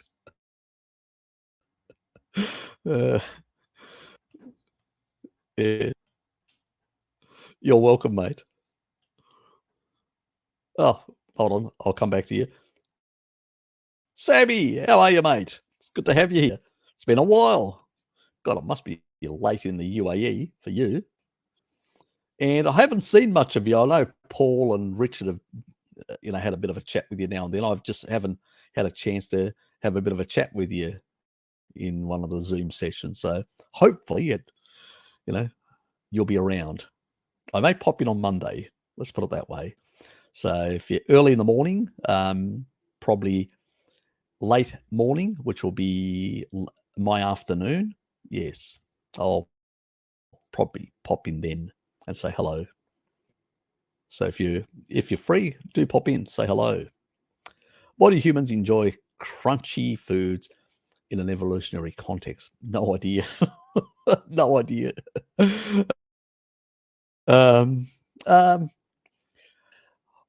Somebody did ask me this, some late ages ago, and this is the conclusion that I came up with. If we go all the way back millions of years ago, we munched on sort of fibrous stuff, and we enjoyed that. Had that crunchy effect, the fiber, like the ape type families and stuff like that.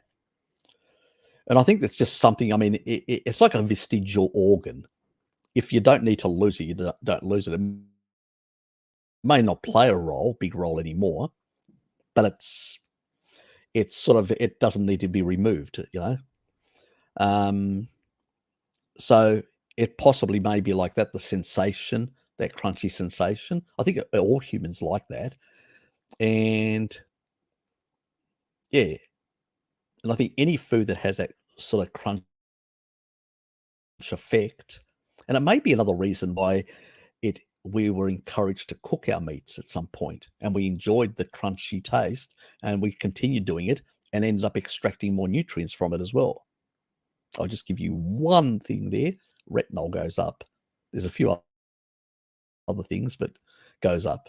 So that's really something that you can actually extract a bit more nutrition of certain things. So I think that there's a basis going really back millions of years before even the hominins, the sort of our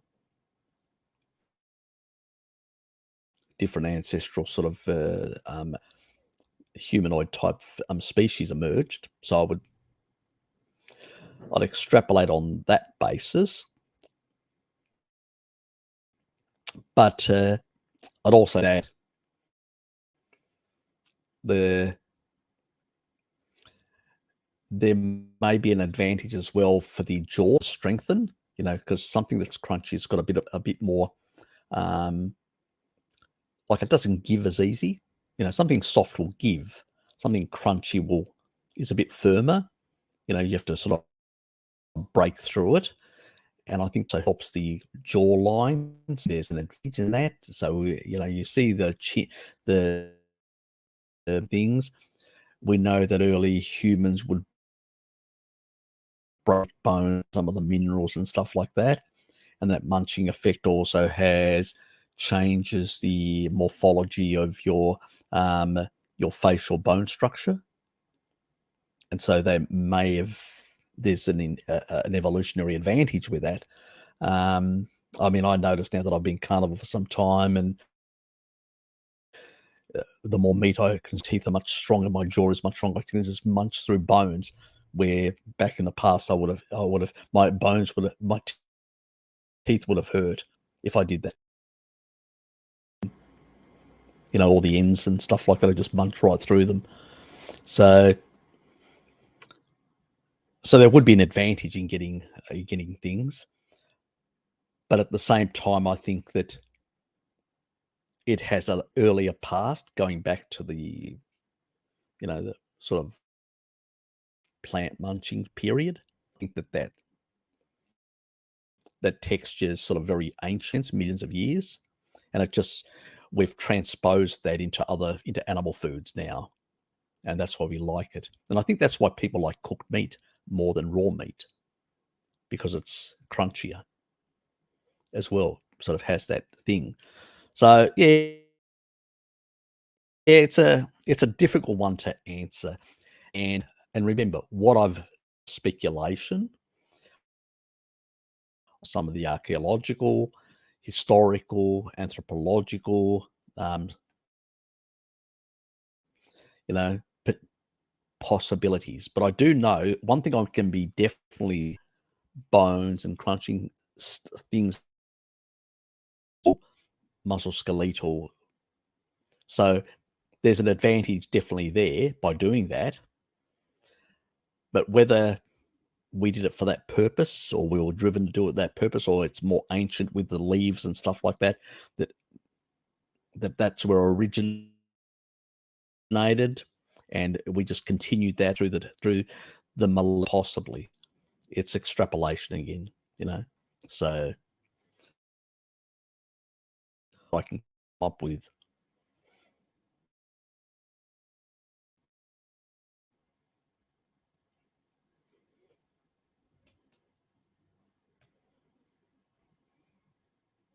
No, they don't. I actually forget it. They can get a 1-to-1 on me, and yeah, I mean, I actually put it in. I'll get like 5 or 6 people turn up on the, when you re-advertise the new date on a weekend, which I'm not doing a live stream, and I'll do that, and I'll pop in and out continuously, just to keep the whole thing there. And then it usually just drops off, and there's two or three people that turn up after, nobody else. And I drop in the same people, 3 people or 4 people sometimes, all that. And I'm going, if you drop in more often in my evenings, I'll probably drop in more often as well, because I'll see in my Gmail when I'm checking that in the evening, and I'll basically see, all these people sort of jumping on. I go, okay, I'll join and say hello.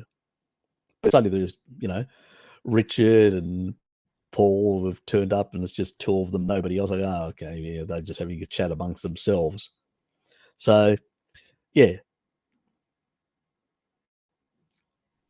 in that regard. So if there was more people, it would incentivize me to turn up more often as well. So you got yourselves to blame for me not turning up as often, for you not turning up.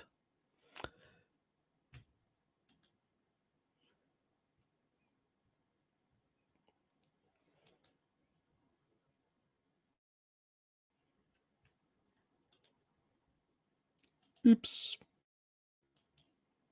We'll just scroll through these.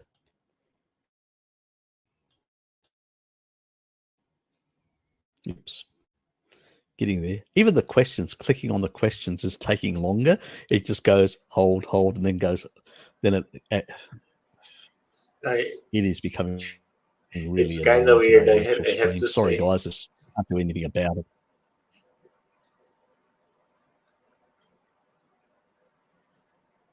Yeah, look, I don't drink carbonated, because CO2 has actually is more alkaline. So that's the reason for it. Now, there isn't 100% proof in studies to show that, but I have heard anecdotally that people that drink a lot of these beverages with food tend to burp more. So I suspect it's affecting stomach acid. If you want your pH to go, normal water won't do that. It's just a carbonated. It's the CO2 seems to basically lower, increase the pH, so lower the acidity levels. We want low acidity so we can keep the sphincter above sealed, so you don't burp and you don't have GERD at all. So the lower the acidity, it's the sphincter at the esophagus, so you don't get the sort of reflux effects. And this, especially if somebody's suffering with reflux and still in transition of healing their stomach, you definitely don't want carbonated exacerbate things, make things worse. So yeah, keep that stuff out. And even, that's why I don't use Perrier water. I use Evian water, which is plain water loaded with slaughter. Yes, nothing like methylation. I've done quite. The thing is, I'll just get back to that for a sec. I think the thing that I noticed is I took a look a while ago and I go, I didn't realize that I'd made so many videos on methylation issues, with the homocysteine and all sorts of videos. I'll start posting some of these damn things again in my community page just to remind people they do exist. And I think the one on homocysteine, that is absolutely very funny because it's me pulling apart Dr. Gregor on homocysteine to make the point that a carnivore diet is much better to lower homocysteine levels, and I provide the proof, and he basically supports the evidence that homocysteine isn't good and is a problem in the vegan community. That's and it's an old video before he started becoming too much of a propagandist and hiding the facts, because now he doesn't talk about these things. Here he was years ago when he was younger, discussing the problems within the vegan community, the plant-based community, openly. And it's nice. It's a theatre at some university, schoonerized crowd, exactly the problems in their community, exposes them for everyone to see, and then I explain why our approach is better because it provides the nutrients that basically resolve this problem and provide the evidence as well, which is really, I think it's one of my humor type videos. It's just a bit on the long side, but I had to touch on a lot of points. I know you enjoyed it. Yep, it's one of my all-time favorites, that's for sure.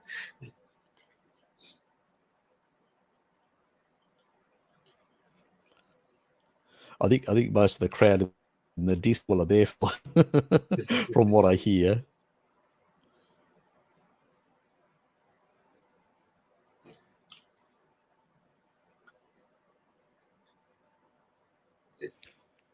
Okay, yeah.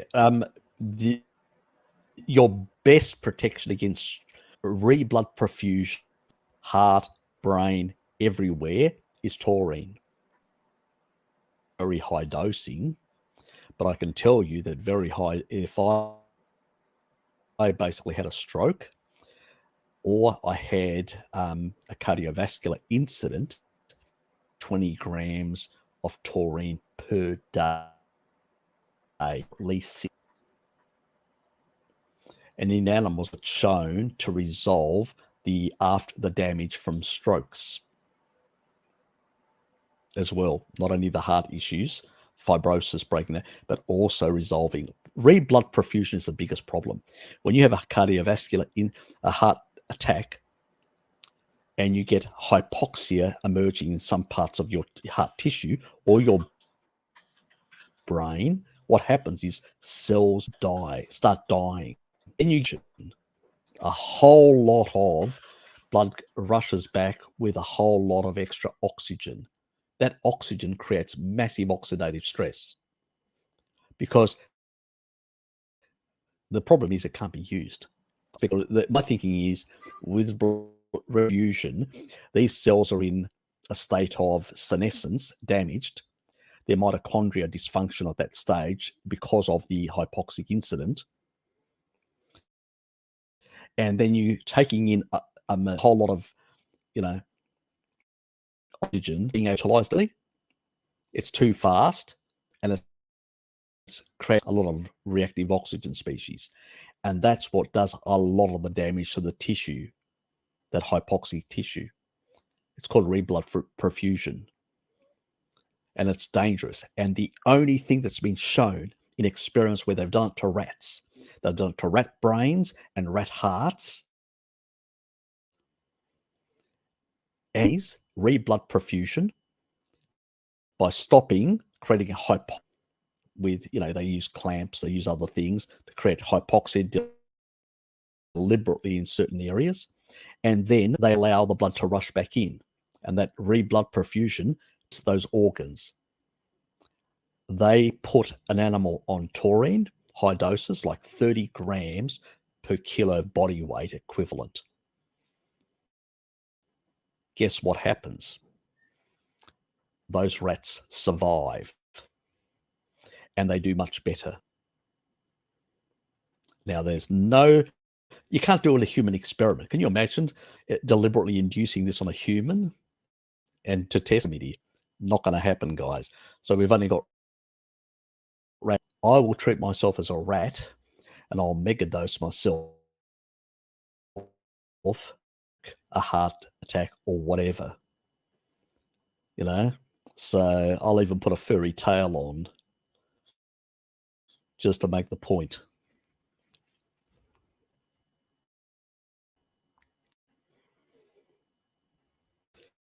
Anyway, let's move on from the furriness in that. Yes. Good point. You picked up on the CO2 as like myself much earlier. Got a scout? Nah, not a problem. See you, mate. It's probably gone.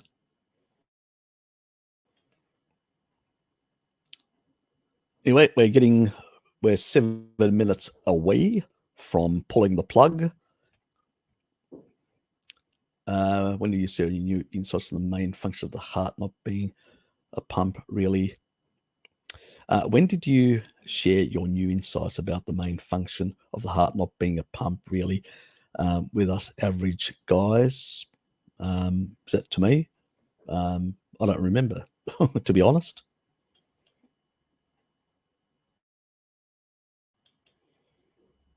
And I take the position exactly. That was somebody else that took that position, not me.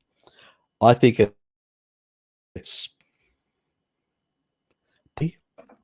but not 100%. I'm still on the fence on that, Stefan. Okay. That's just a comment also regarding, could be just cyclical, don't know. As I said, we've got about 6 minutes and trying to find any questions. pH buff, interesting fact with pH. Yep. Even it's very tightly regulated. In most organs it is, and unless you're dying. At the moment of death, things go astray. The body buffers. It's got, even the kidneys basically will produce and recycle bicarbonates to buffer it. This whole alkaline, acidic and all that is just nonsense. Yeah, it's just nonsense. So just completely ignore it. Apparently, dairy has morphine, which causes constipation and addiction. It's a bit more complicated. It will be in a video that I will cover, so without giving too much away. As I said earlier, I've made that quite make the video. I'm not giving too much away. So stop asking me questions, which I'm going to make a video about. This is what I'm saying. Anyway, another statement. Oops. G'day, Tuesday. Good to have you here. She's a lovely lady. Got her head screwed on properly as well.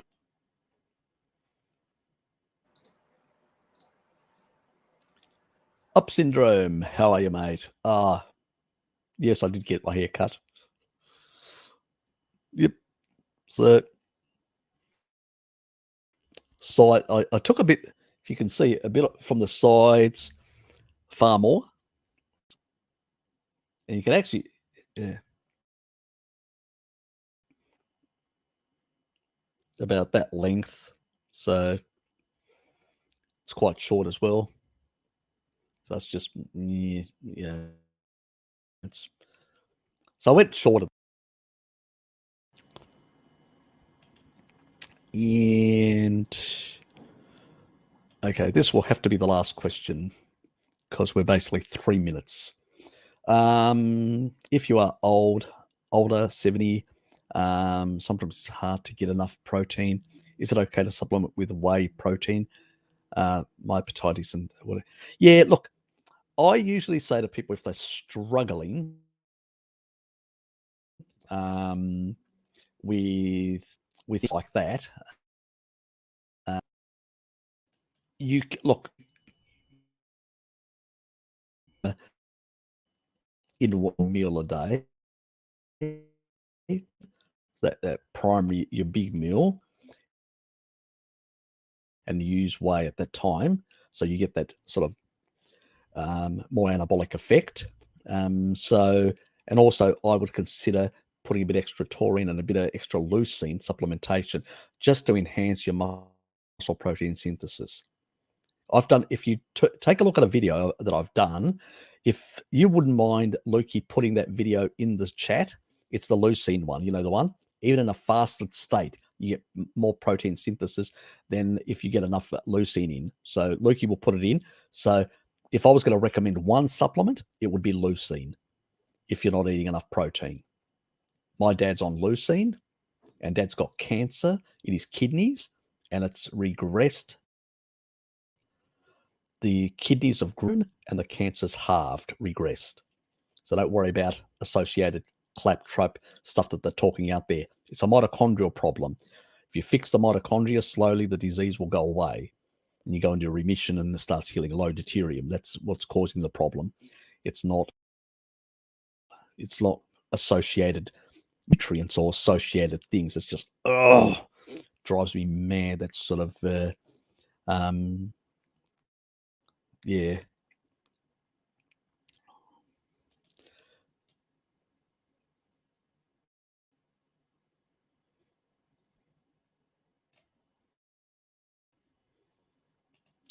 Anyway, quickly, hormesis all day, every day, no pain, no gain.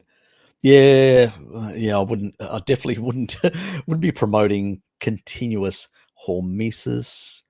What's this? Just as does drinking water in the morning dilute glucose level? No, that cortisol was trying to push. Nah. It's just food. Water's not going to do anything. I wouldn't worry about water whatsoever in that regard, because you know your body is pushing up. Even a tribal person may take a few leaves and get some moisture out of them, low deuterium obviously, and consume that on the hunt. Mary saw that. You know, they even showed her, and that was occasionally, not all the time. They primarily hydrated with fat. But no, it's not. Water's not going to affect. It has to be a food nutrient to have that effect on the glucose levels. You'll get the glucose body's thinners that are so much free fatty acid to be produced for the body to go out to provide enough energy so you can go out for the hunt and all that. Get going. Get that sort of like lift in the morning. the moment you see the sun rise, you go, it's that cortisol, that blue spectrum, the blue light hits you and goes, wow, just wakes you up. If you stay in the house and do the experiment yourself, shut all the windows, everything, so it's dark. Wake up as the same time the sun goes up. Sit around it and mope around your house. You'll feel lethargic. The moment you walk out the door and the sun, 2-3 minutes, and the sun hits your face, well, it doesn't. You know what I mean? It's off objects and all that. You don't need to look in the sun. That's only what crackpots do. And what will happen is it will signal, that blue light coming through your eyes will signal it's daytime. Oh, tell the adrenals to pump out that cortisol. Let's get going. Let's get some energy up. I do that deliberately. And I feel, then I can walk in, have a shower and all that, and I feel more energized. But if I motor around and go into the shower, it's, for me, if I haven't had that boost in the morning. So get the boost. It's going to be helpful in that regard.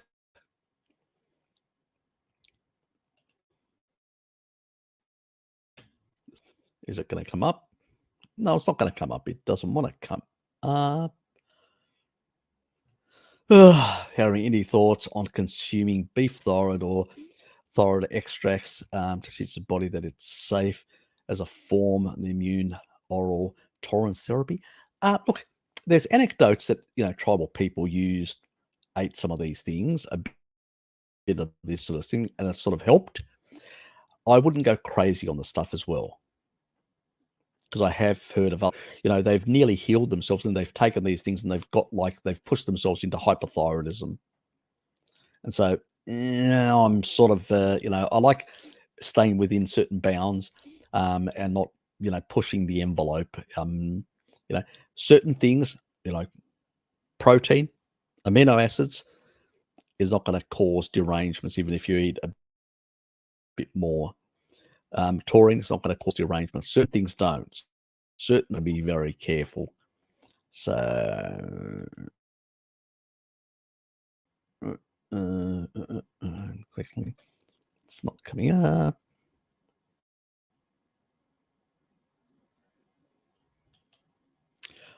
No, I haven't.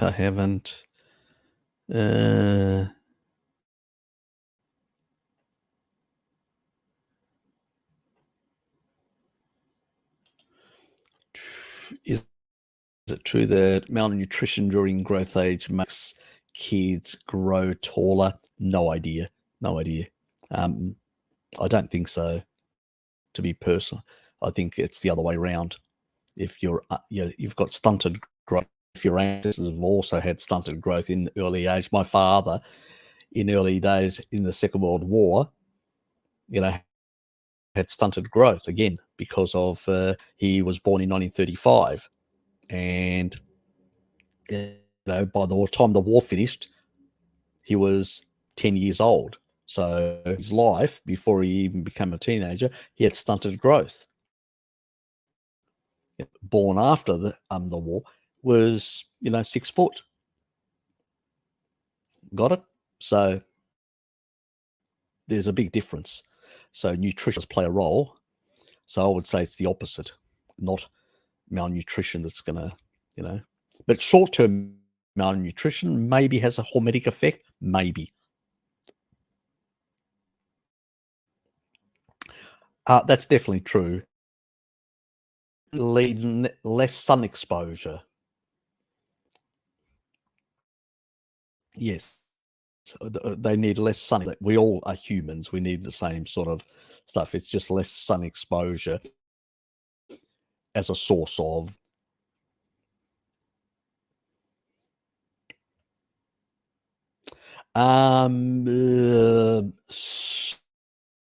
Not really. Yes, you can cause some fibrosis, but that can be healed over time. So it's not a permanent thing. unless you actually cut through some of those nerves and damage them and actually undergo certain nerve damage, possibly. But even that, the body has ability to re-heal to some extent. Yep. Anyway, did you have something there for me? Yeah, I did a couple ones. An image. Yeah. Was it 2? Yep. Don't know if both will be showing up though.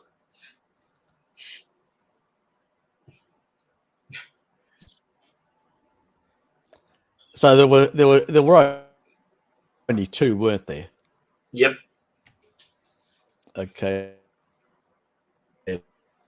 Let's click and up say, Harry, you're or more. It's probably right about that.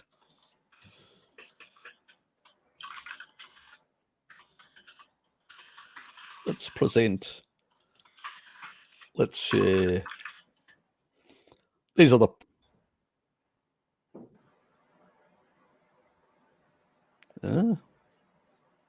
entire screen. I've changed it again. God. Oh, it's changed again. They got like Chrome tab, Windows, entire. I've actually changed the screen. StreamYard, that's a bloody thing. My ancestor. Keep away from roaster weirdo.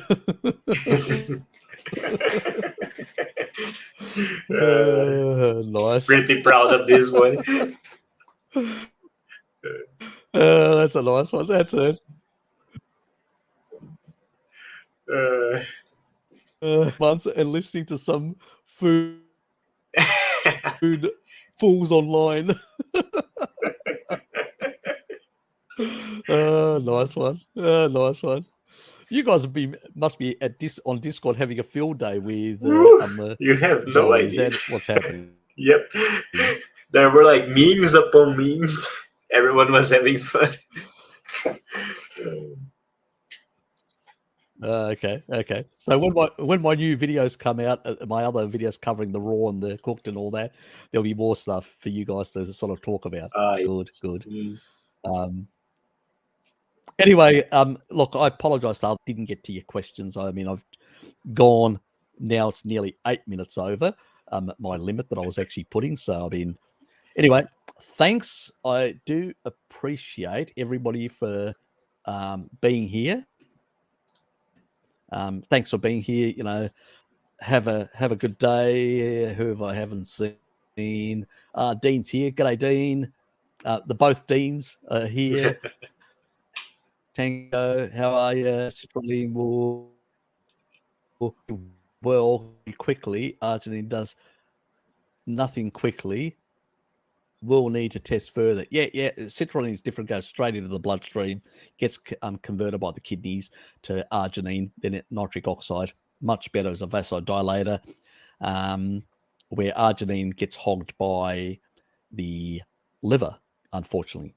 So you don't get as much for that NO boost. Yukon. Yeah, you need to watch the stuff, the Taurine stuff. There's a whole playlist called Digestive. Is Albertos, haven't I noticed? Mango, how are you? And I think that's everyone. I think that's it. That I've. Yeah, I think that is basically it.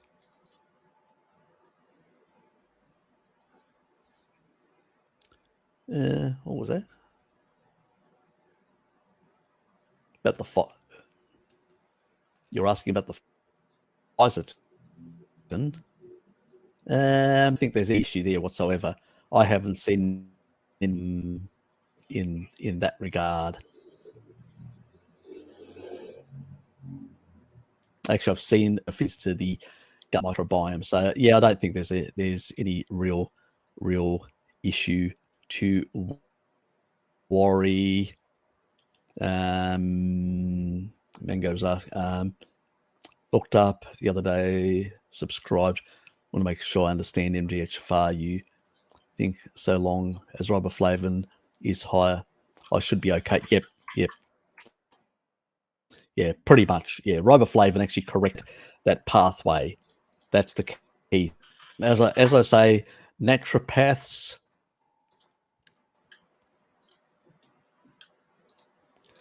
have a tendency to everything is a supplement, and people on the MD side, everything is a med to regulate system, as if the body hasn't for millions of years regulated its own body.